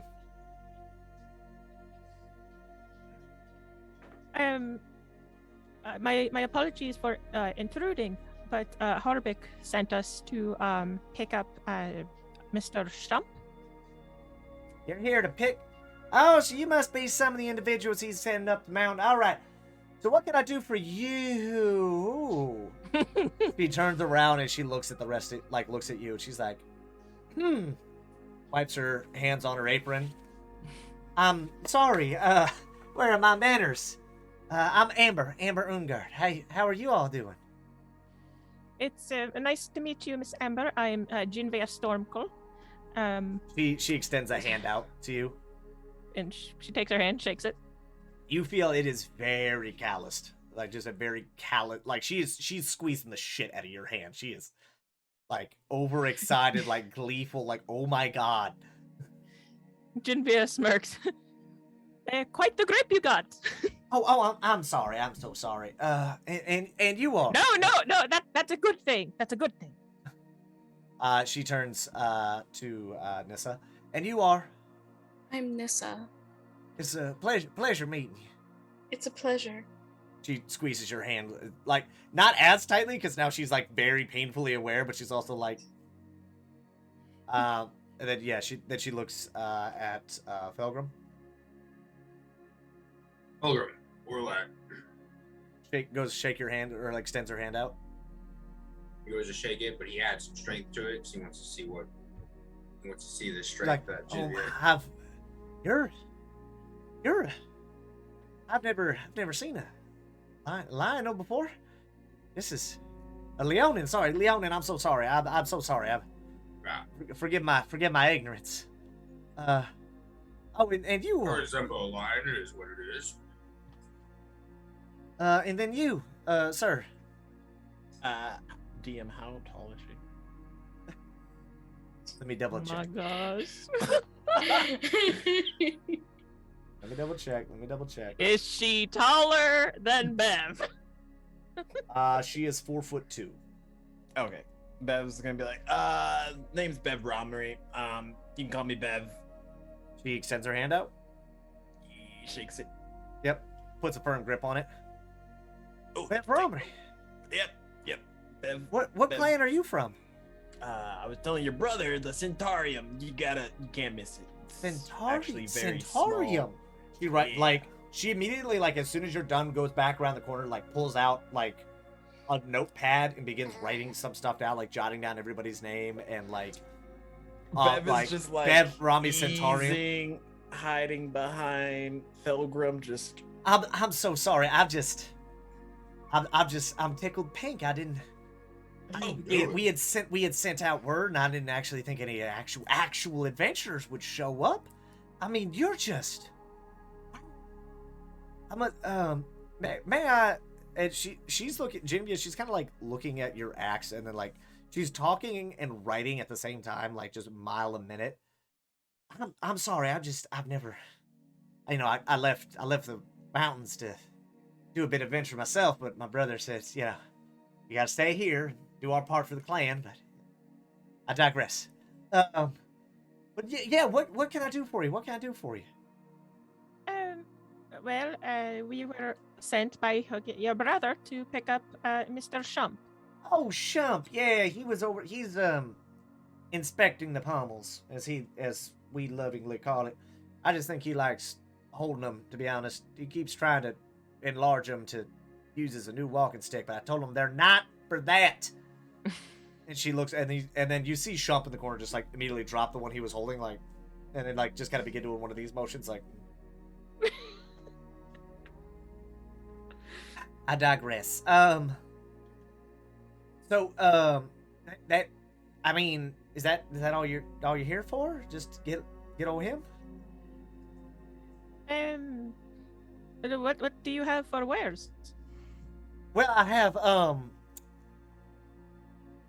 axes. I have axes. It's kind of what we have available, unfortunately. But actually, wait. I do have something else. Little something I'm working on. You might like it. And she kind of reaches under the table and she pulls out these two. They look like. The best way to describe it is like big, like almost like those welder's gloves. You know what I'm talking about? The one that kind of go like all the way up to the elbow. Except they're fingerless, and then where on the arms is kind of like as a metal plate. These are something I'm working on. I'm using them for I'm wondering now for our axemen as they're going up there, because sometimes you can catch your arms on some brush as you're swinging or as you're trying to like clear some stuff out. Also helps when you're lifting, because then you won't have the sticks digging in your arms, because then you got that metal plate right there. I have these as well, which I would be more than happy. I might have to make adjustments for yours, as she's like looking at Jinbia's forearms, like a little. Yes, they do look a little bit small for my arms, but yeah, they might be a little tight on your forearm. But I mean, I could do them for you if you wanted to. Otherwise, I could, Of course, I would be more than happy to try them on and see how they feel and give you some feedback if that's what you want. That would be wonderful. If you would, I'm a real adventurer. Trying them on and using them would be great. Instead of these shrimps over here trying to use them for Lord knows what. Wait. She slides. She's. Well, I'm sorry. Not the other some of the lumberjacks that come up here working are a bit on the thin side. Well, I was pretty sure that they're humanoids, they're not shrimp. But I. You're so funny.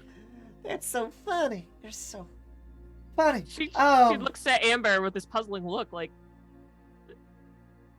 But I digress. Here, try these on. I might be able to let out. I have some leather laying around. I might be able to do some stuff with that.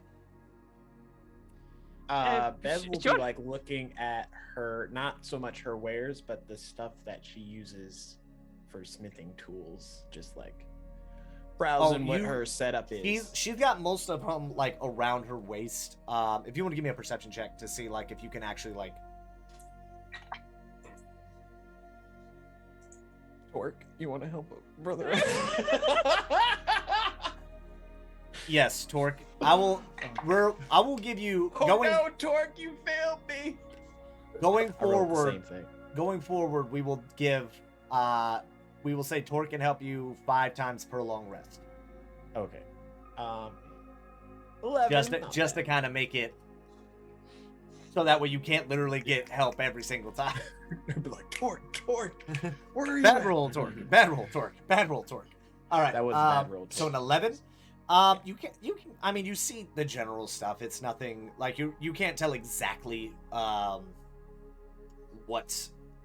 You're not able to get a good read on all of the tools, but some of the stuff that you see like on her, you like they're pretty high quality. It looks like they're also kind of like a bit old looking. Like they look like they might have been passed down to her, given to her, by somebody in her clan. Oh wait. And then so Jinvia, as she slides these over, you go to put on, and they are a bit snug. Like you get them over your hand and wrist fine, but as soon as they get like up kind of where they would be, like they get a little tight. Oh, hold on. Let me just, and then she kind of pulls out a dagger, and then, may I?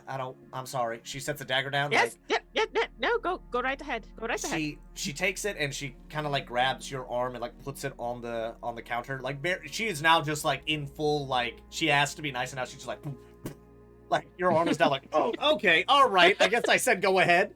And then so you have the plate on the front, the back, and on the side is kind of where the leather is. She slices the leather about halfway down on each side, and then it frees it up for you to get your arm all the way in. And then once it's there, she makes some slits on either side, making about 2 slits on the other side. Takes some strips of leather and then begins tying them to about the appropriate length. So there's a little bit of a gap, but at the same time, now they're snug on there, but they're not like, you're not going to lose circulation. But now they're pretty secure. Yes, that feels a lot better. Thank you, Miss Amber. Now, those are the prototypes. I'm still kind of working on them a bit. We get a lot of wood over here, but we don't get a lot of good metals. Most of the metals we get are typically I have to use for the axes because, you know, people will come in there and they'll try to, you know, they'll break them or they'll lose them somehow. Never fails. There's always about 3 or 4 axes that get lost somewhere during the season. Never fails. It never fails. But yeah, so these are these are kind of just the basic prototypes I'm kind of working on a little bit, trying to, you know, see what kind of stuff we can do, see if we can, you know, see if somebody will take them. But I you know, I'm here I am spinning you a yarn. You guys got things to do and adventuring to do. So y'all heading up where now? Y'all heading up to the We're heading up to Site 4 to investigate. Site 4. Okay, yeah. See, my brother never tells me exactly where they're heading. I never know. And Shump over there, he doesn't say anything. Well, aside from his name and the occasional words, but not very well spoken. Kind of makes chatting a little difficult. But you know, he's good at keeping secrets. But I'm so sorry. Once again, I'm just spinning yarns. But yes, Shump, quit being a wallflower and introduce yourself. Shump just kind of walks over there, kind of still like wringing his hands a bit. I'm Shump. It's nice to meet you, Shump. I'm Jinvia.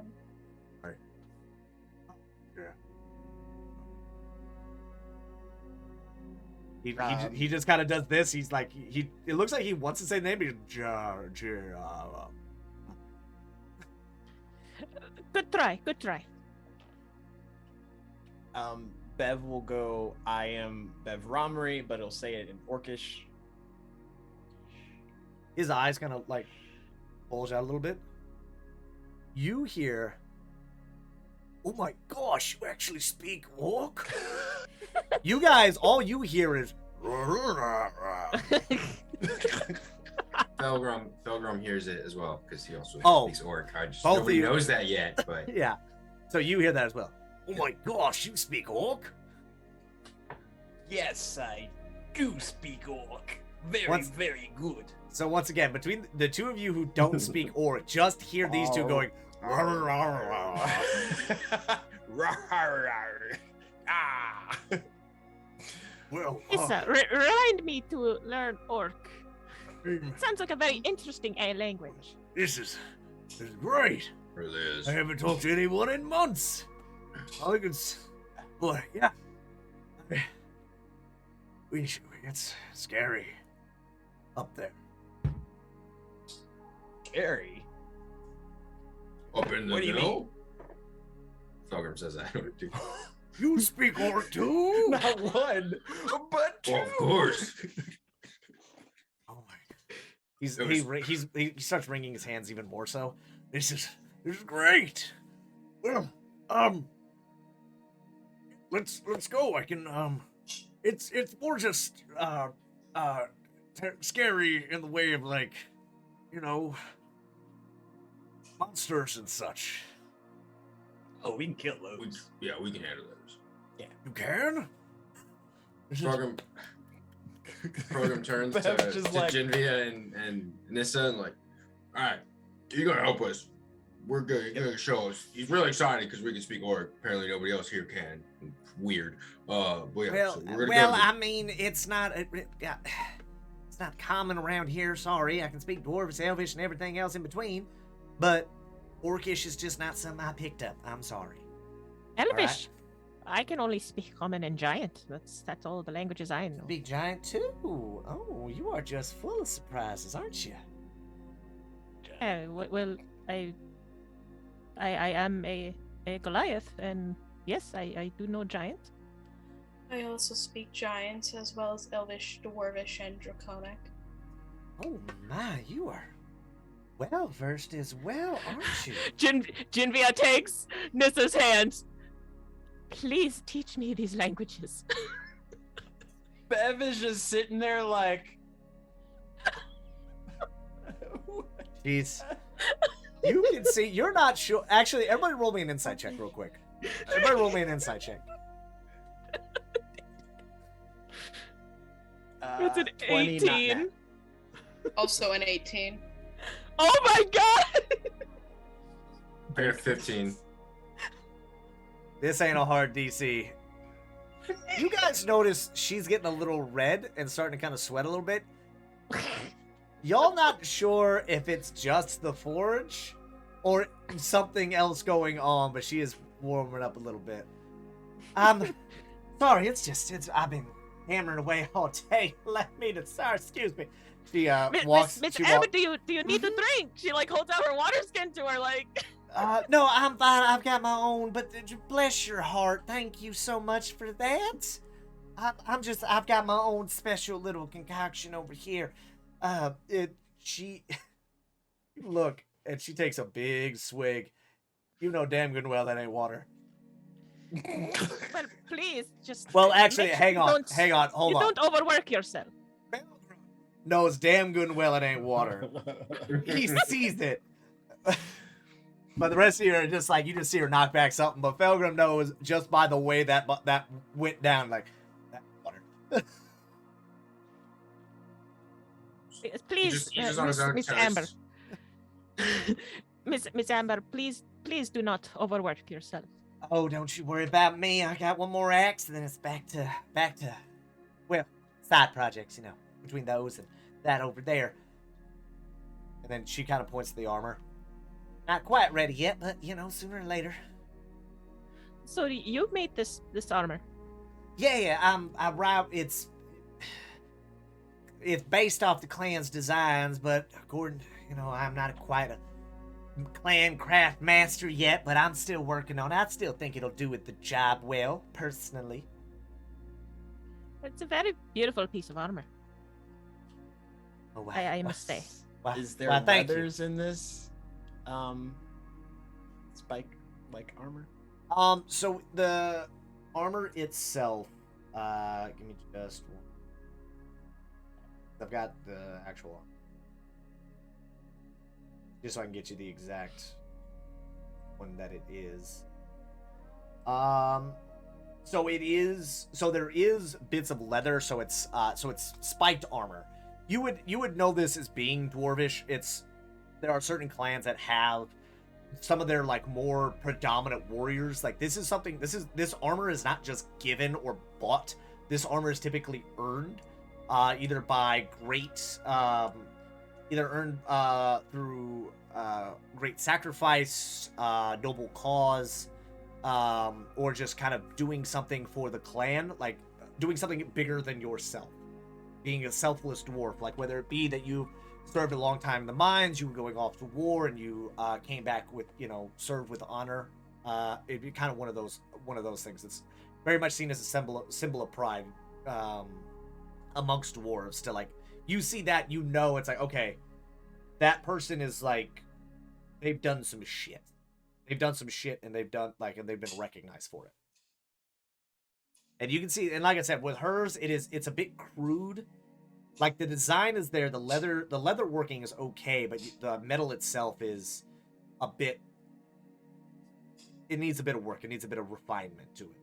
But the general shape and design of it, you can recognize as like, okay, still that's what she's going with. But typically, it's mostly kind of metal plates with like leather in between. Not bad. I mean, yeah, it's getting there. Yeah. I mean, it takes a bit of time, What is? Mines weren't dug in a day. That's very true. Yes. We We'll might want definitely to keep at it. We may want to consider leaving soon before Mr. Jackson finds out we're still here and gets mad. Oh, you met Oh, well, Mr. we- Jackson. We do have until nightfall, and it's not getting that dark out now, is it?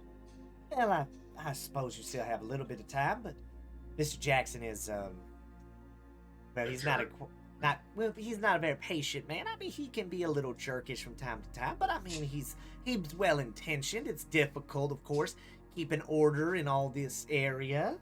I'm gonna do an insight check to see if she actually means what she says. By all means.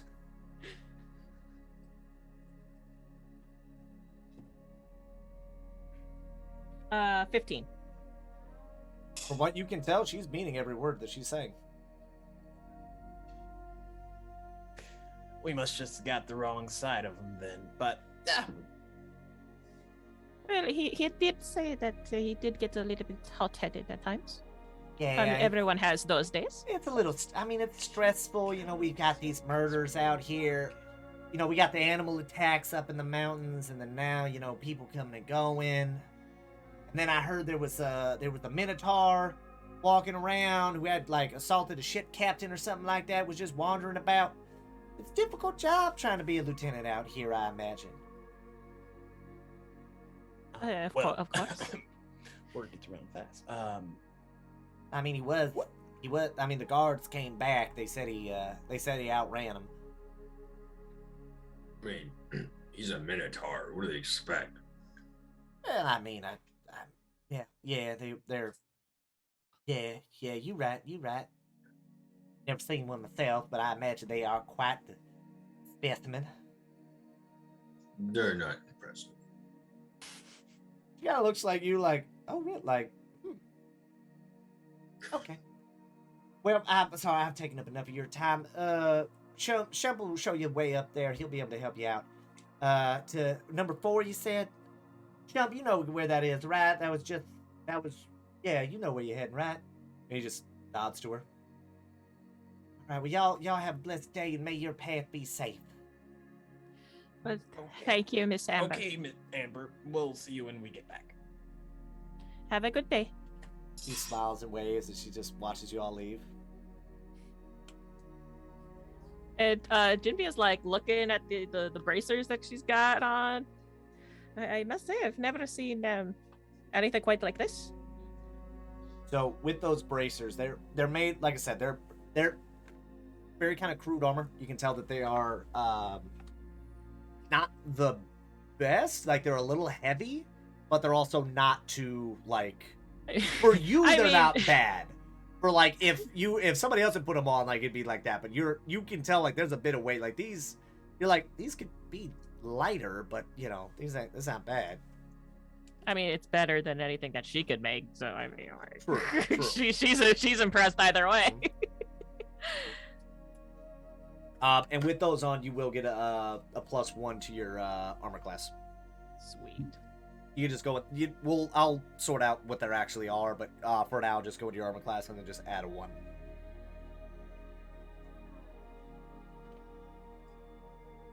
Okay.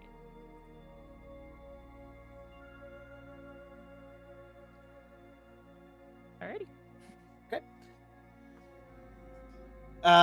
Okay, so you guys have left. You now have Shump. You guys want to start? You guys imagine you guys are gonna try to start following them up? Okay. Yep. So you guys begin kind of walking out, and then you see there's a little bridge behind the mill, or right next to the mill. You can kind of tell where the lumber catcher is. There's kind of like a little bridge that kind of crosses the river that then leads up a path. It's kind of like a little shortcut instead of having to go all the way down and around the river, which is where the carts normally have to go to lead the men up. As you guys begin kind of walking up there, give me what's the marching order for my own say so. Bev is used to scouting, things of that nature, so he probably would be somewhere off in the front. Jinvia probably would be coming up probably next to him. Okay. Or behind him, I should say. So where would you want well, Shump is kind of leading you guys up there, so do you want to have Shump in front of you guys, or do you want him kind of just I would still be a little bit in front of Shump and then just have him relay to me whether it's an orcish or not if we need to go this way or that way. Yeah, and then Jinvia probably would be behind Shump. Okay. Nissa would probably try to be somewhere in the middle because as a cleric, she wants to be able to heal anyone within the vicinity if she needs to. Okay. I'm just gonna tag along at the very back, not really care, just tra-la-la-la-la along. Okay. You guys end up walking down, and the path kind of walks along the river for a little bit, and then you guys. Oh, that was a test. Let's get rid of that. If you guys want to kind of drag your people down, be down about here. Beautiful.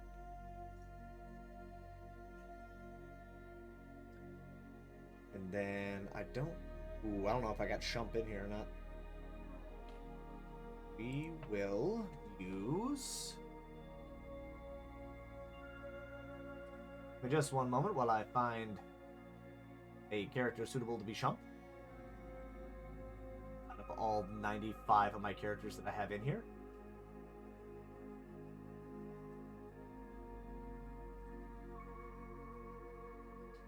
Oh my god, I actually have a lot of characters. I thought I had an orc somewhere already. We're just gonna go with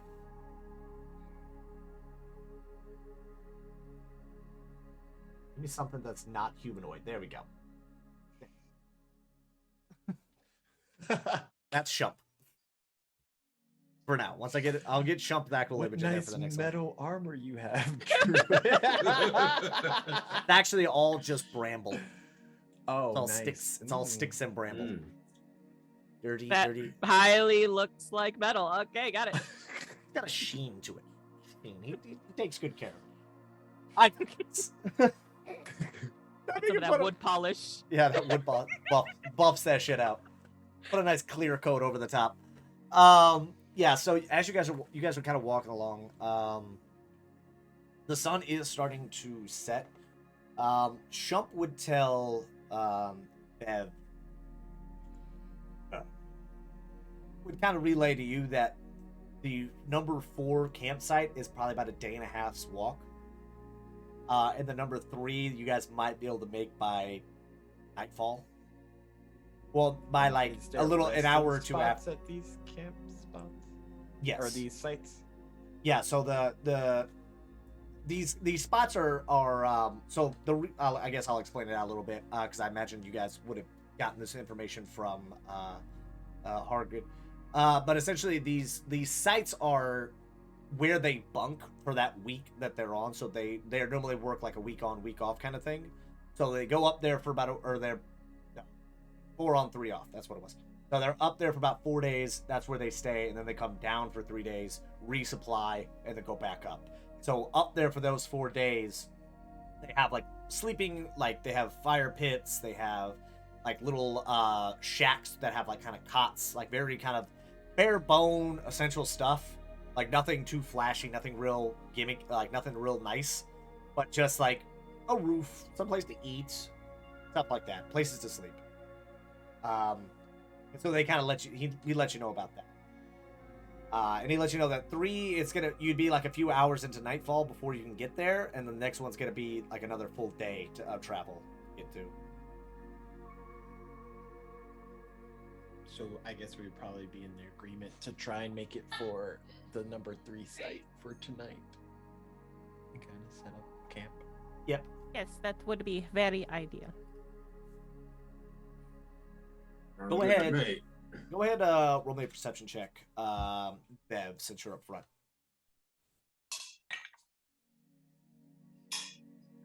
You could have Pork help. You still have 3 more. 18. Okay. So as you're walking, you you notice that it is relatively quiet. For like this late, you would normally think, because it is, kind of midsummer. You're used to like, especially you being kind of roughly from woods similar to this, you would expect there to be, the sounds of animals, cicadas, stuff like that, like the general buzz of that, like kind of summer, right? Mhm. It's not quite there. It's a little quieter than you're used to it being. But nothing is like making a spidey sense go off in a sense. But it's just something you're kind of noticing, like something's off, but you're just not sure what.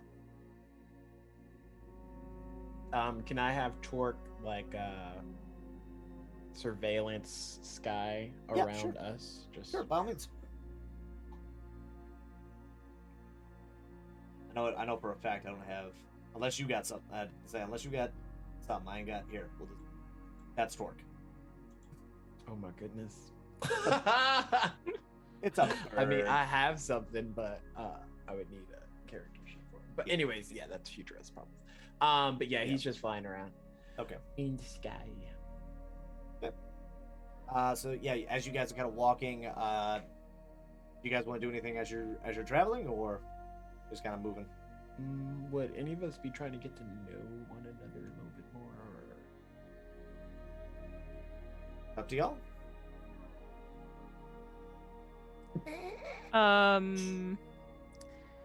I think Jinvia would be talking with Nissa. It's really though. Do you think you could teach me the languages that you know? I think that would be very beneficial for myself. I do eventually plan on being clan chief someday. I could certainly try. I've picked up a few from people who have come through my town.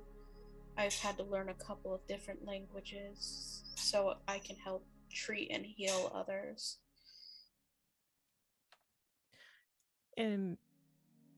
You said you knew Elvish, Draconic? Yes, and Dwarvish, as well as Giant. As well as Giant. Yes. Well, I think, I know Giant. So I think I would need to learn Elvish, Dwarvish, and Draconic. I feel Draconic would be a very hard language to learn. It is rather difficult, but it's easier once you do learn it. Once you know the basics, it does get easier. You think you could teach me some now? I could certainly try. All right, well, I am ready when you are. Right. So I'm assuming this is starting to try to teach Yeah. Jinvia how to speak these different languages. Yes, starting with some basics. Just like pointing at tree, Draconic. iconic for tree is.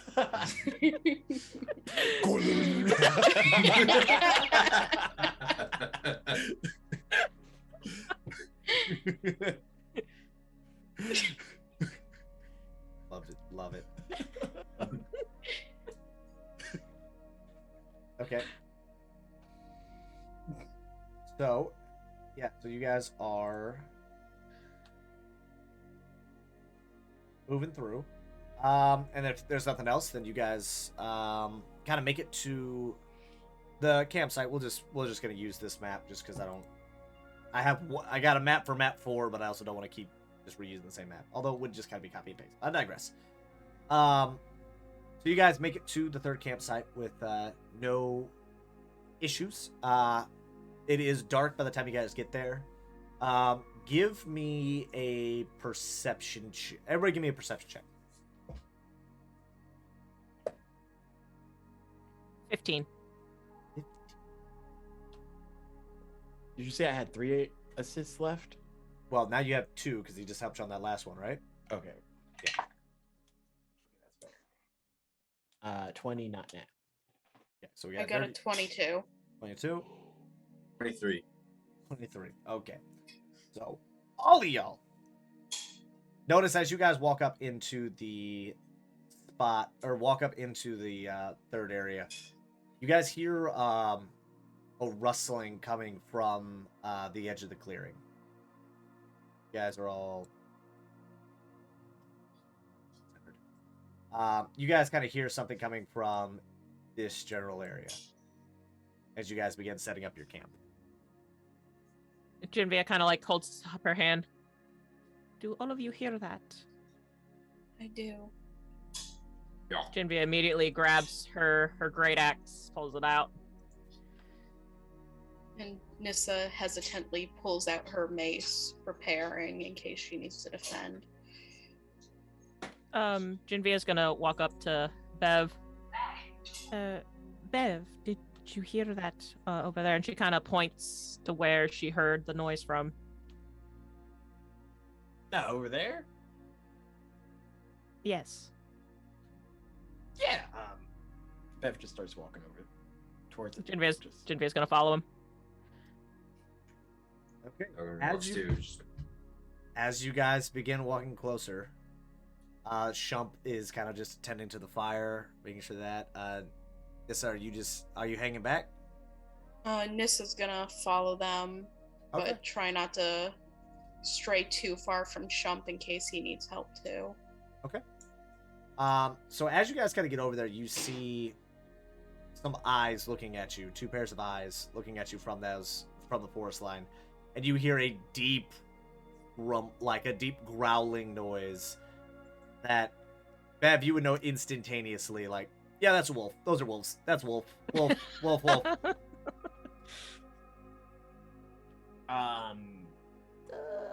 Don't make any sudden movements, but those are wolves, most likely. Definitely. Wolves? Felgrim just growled back. "Grrr, yeah, it's not that freaking impressive." You growl back. You hear a loud, essentially snapping as they are essentially getting riled up.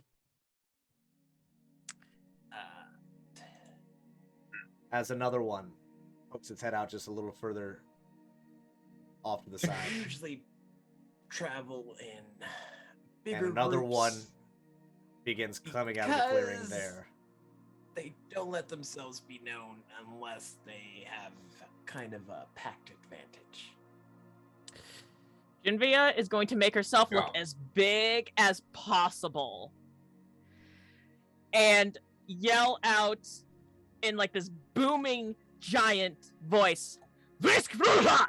and like basically go away in giant.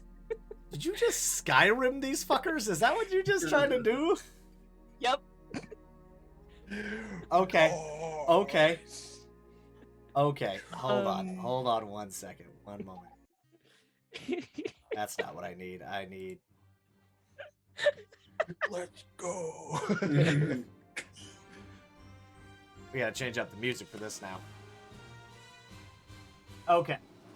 So, you begin. So you let out this booming roll. You know what? We're doing a tower roll. I want to do a tower roll for this.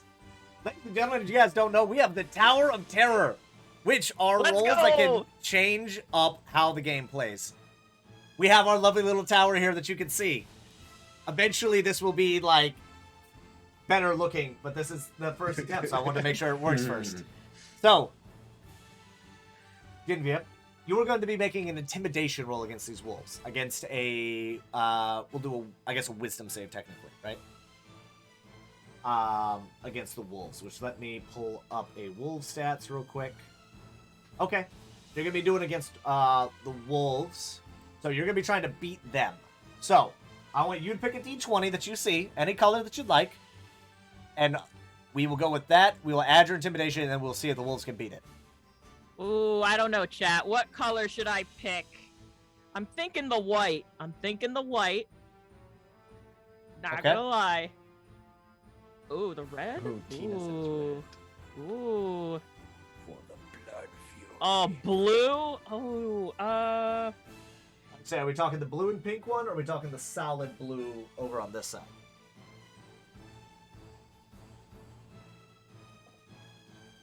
I feel like this is the Price is Right, where you're trying Oh. to figure out to give you the right Oh, yeah. answer. You're just like, what number? 1000% what's happening right now. I'm here for it. Blue right oh, side. blue on the right side. The right side. So this one right here. Alright, I'm gonna... Because we also have this blue one. And this kind of clear blue one.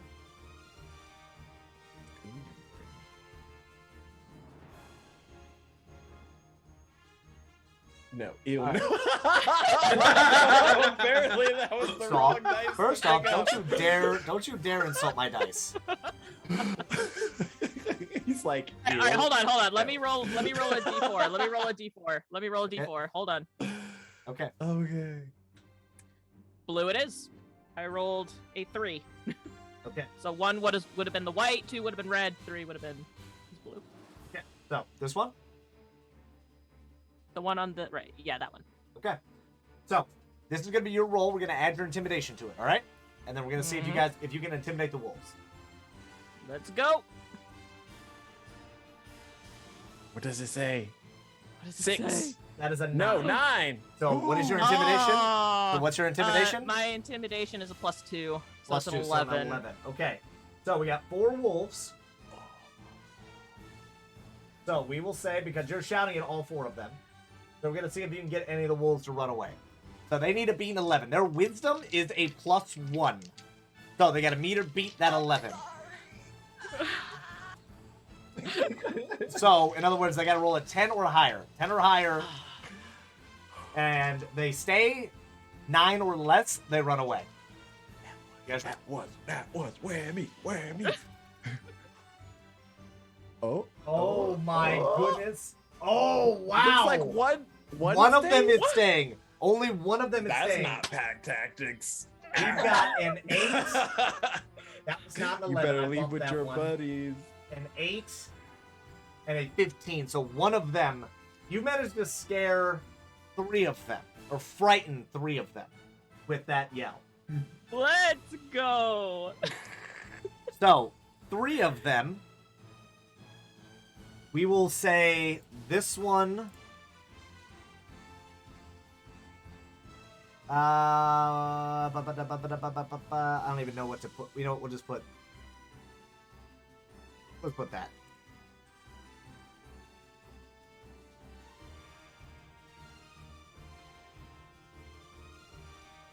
So these 3, the ones closest to you, are all now frightened, and they are now immediately like backing up from you. All right. And then Genevieve's going to turn her attention to the one that's not scared, and she's got her axe ready. So they begin kind of moving away very quickly from you. This last one kind of moving out a little bit. Gauging obviously where that just came from.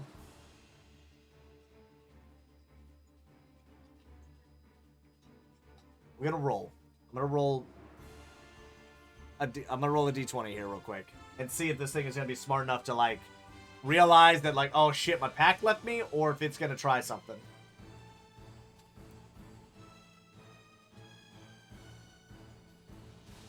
I forgot to have the camera on for that.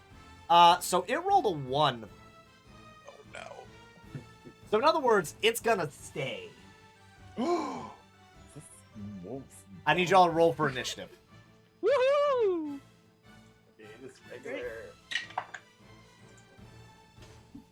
Oh, for fuck's sake. 10. I don't know why I keep using my digital dice. I don't understand why. I just... 21. 14. Alright, 1 second. Oh, crud. Queen, how do I pull up the initiative? I totally forgot how to do the... It should be a bar to the left, and it should have like a clock almost. Turn order, here we go. Roll Uh, for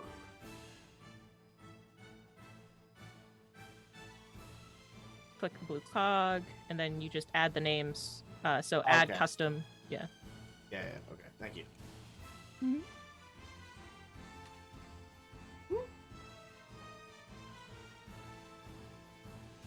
Gotta spell names right here.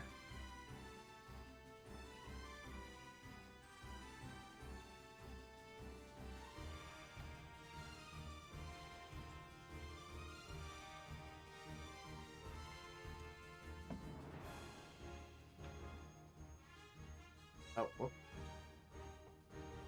Did double add.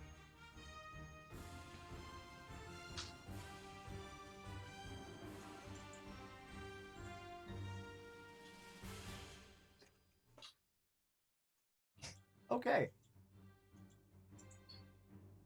Jimby, what'd you roll? A tan. Okay. Nissa? 14. Beth? 11. Belgram? 21. 21. Jump just rolled a 13, and the wolf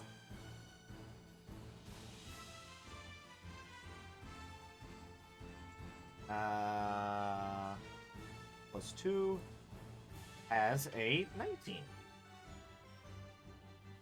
So, wait, why is it all... Nope, wrong way. Descending order. There we go. All right, so starting us off, Felgrim, what do you want to do? Thumb's gonna walk up to the wolf. And punch it. And he punches it. Yeah. Okay. Arms. What hit? Or... Oh yeah. 2, 6, 22. 22 to hit. Or wait, 14. Whatever 14 plus 6 is. What is that? Is that 20. That's 20. I have 20 to hit? Yeah. Yep, that Math is hits. hard. For 2 damage, 2 damage. Okay. and then Felgrim is going to take a bonus action to do another unarmed strike. Okay. Roll to hit. 10. 10 misses. So the first one hits, second one does not. So the first one punches it right in the face. Ha! Like that, you wolf. So scary after all. And then swings and he misses. Whew. All right. That'll be your turn. That'll be my turn. Okay. So the wolf is going to look at you, obviously just hitting it in the fucking face. Is going to be gonna look at you and then back at what it originally was targeting, which is the lone person by itself. It takes off running at Shump. You do get an attack of opportunity on it. Oh, okay. Yep. Do another arm strike.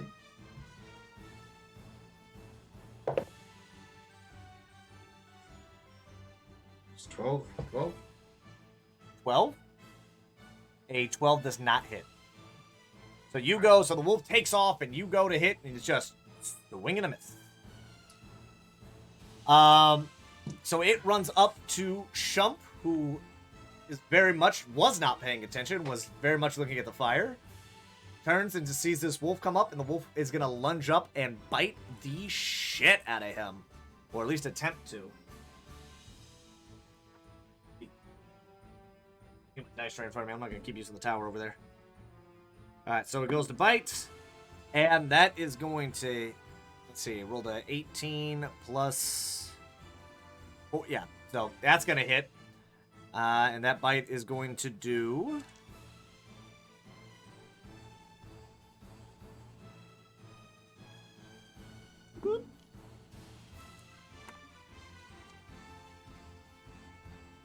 That's going to do 6 points of damage on Shump.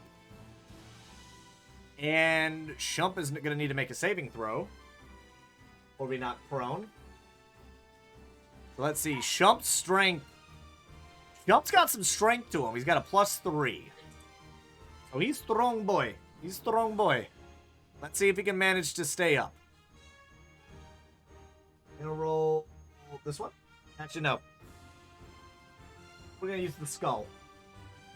For no ominous reason. No ominous reason for Shump. So he needs to roll. He's got to beat a DC of 11. So he's just got to roll. What is that? A 8? 8 or higher?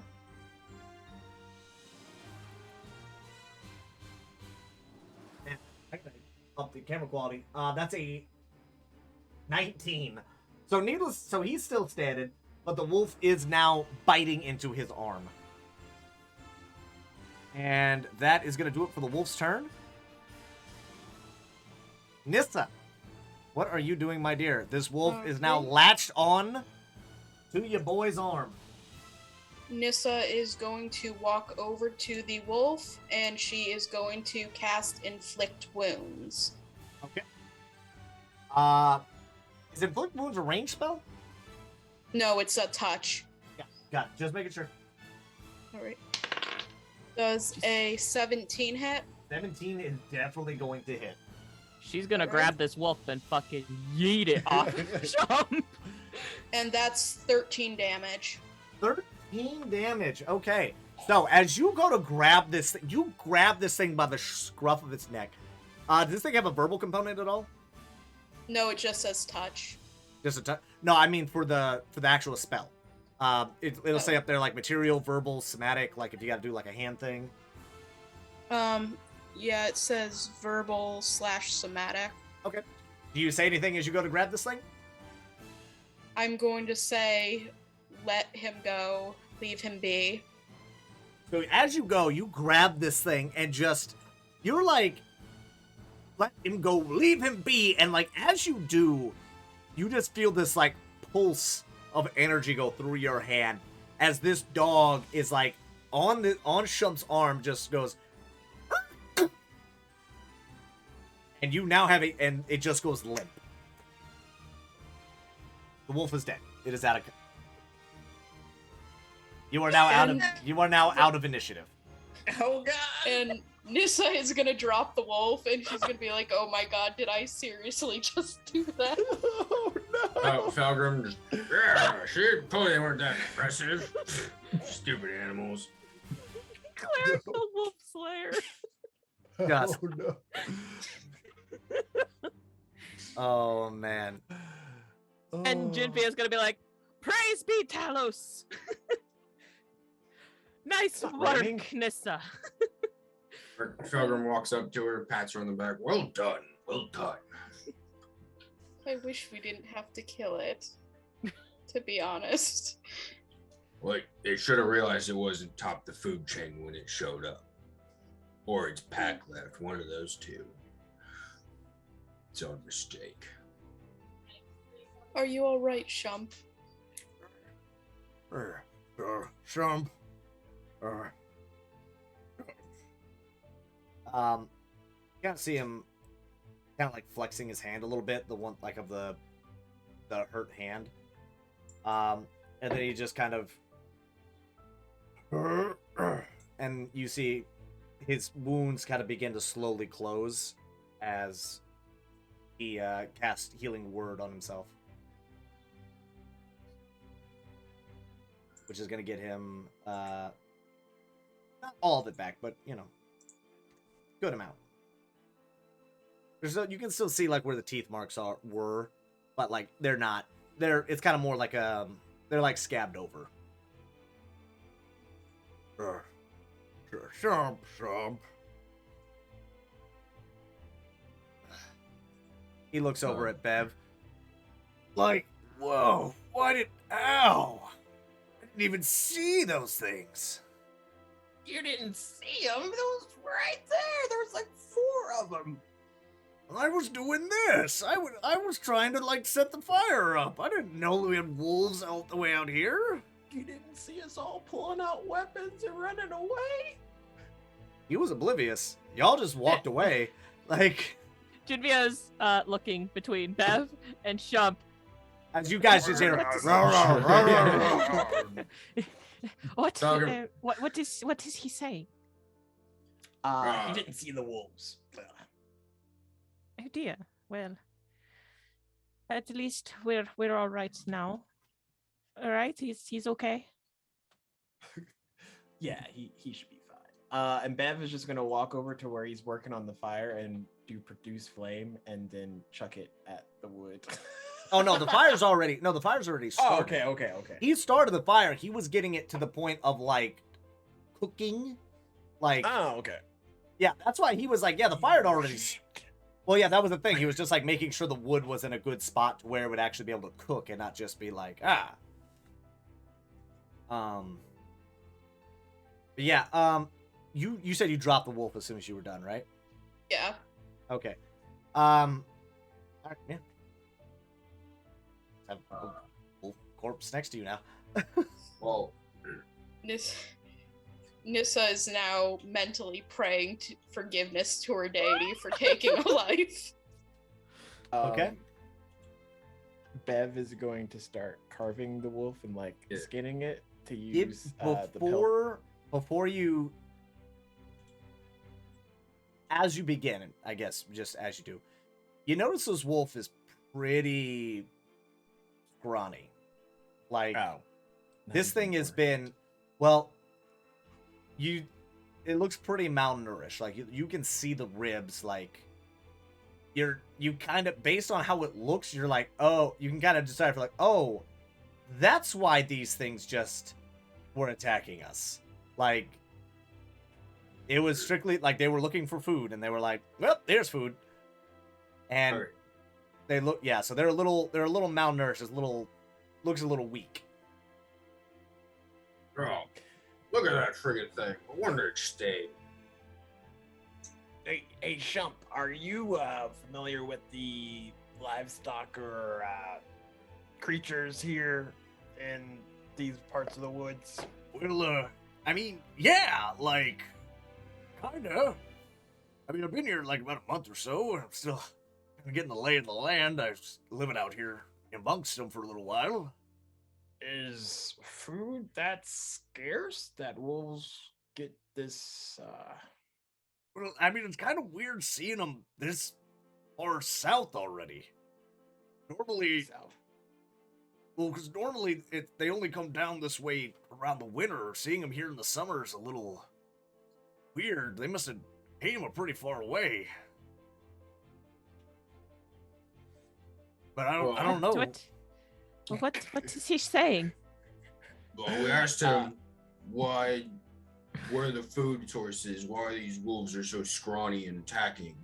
He said they usually don't see wolves down here in the summer. It's usually winter time. So, and then Felgrim just swaps right over to Orc and talks to Trump. So, what is up north? Is there like people, a village, or is it just more wildlife? Well, I mean, it's just I mean, it's typically just colder. Like they're, the wildlife kind of migrates, so they follow the animals. So, in the summertime they head up north where it's a little bit cooler and where more animals will be. The deer and the rabbits and the that stuff. And then when it starts getting a little colder and they start heading down south to stay warm, then they follow them down. That's why it's. And Bev is translating this as they're talking.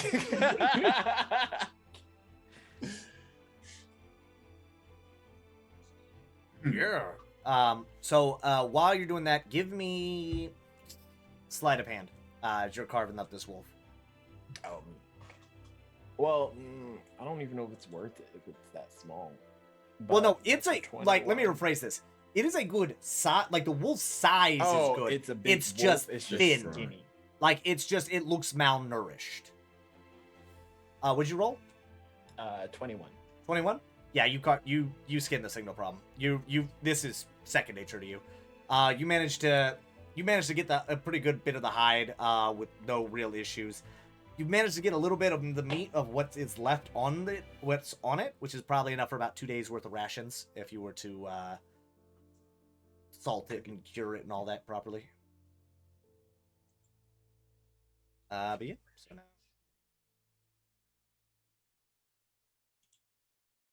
Yeah, that is that's it. So if you guys wanna, you guys are gonna hunker down and just kind of chill the rest of the night. Yeah. With that information, Jinvia kind of looks over to Nissa. So if the wolves don't come until winter, then you think something happened to where they were forced to come down the mountain and down here? Something must have happened. Bet you that Jackson's involved.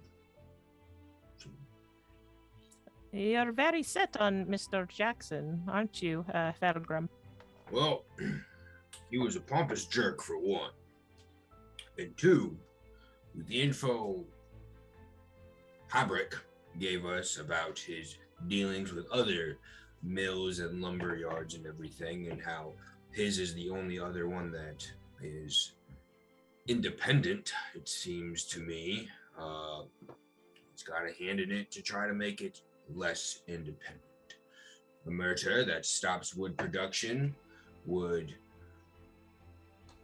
point other people or their customers to other mills, probably the ones he has dealings with, and win-win situation. He puts one mill out, they come in, and he profits.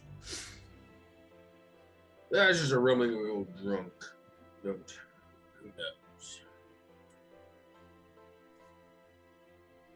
Jinvia nods. As you guys are starting to set up your fire and kind of start bunkering down for the night, is anyone keeping watch? Yeah, Jinvia would probably be keeping watch. Give me a perception check with disadvantage. Oh, yeah.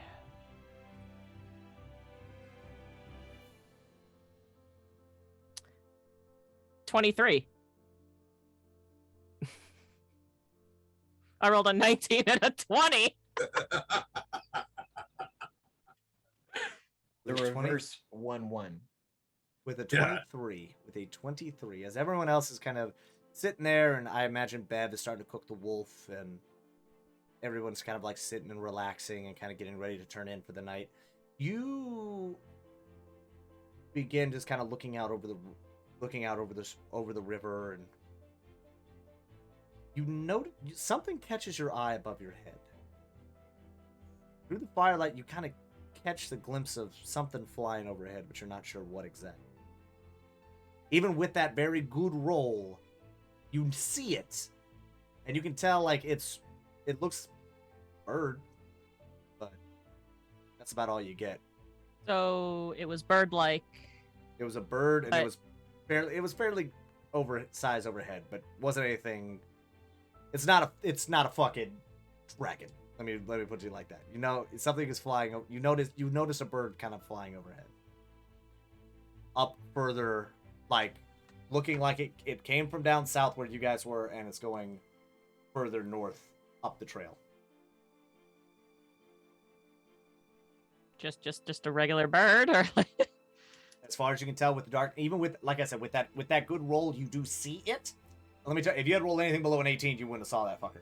But like, with that roll, you see it, and you can kind of track it for a second before you lose it in the dark. But you see it just heading upstream, essentially. Okay, well, And I'll give you. Actually, wait, yeah, you got a 23, okay. a 19, right? Yeah. Okay. It looks roughly about the size of the birds that you saw in the village.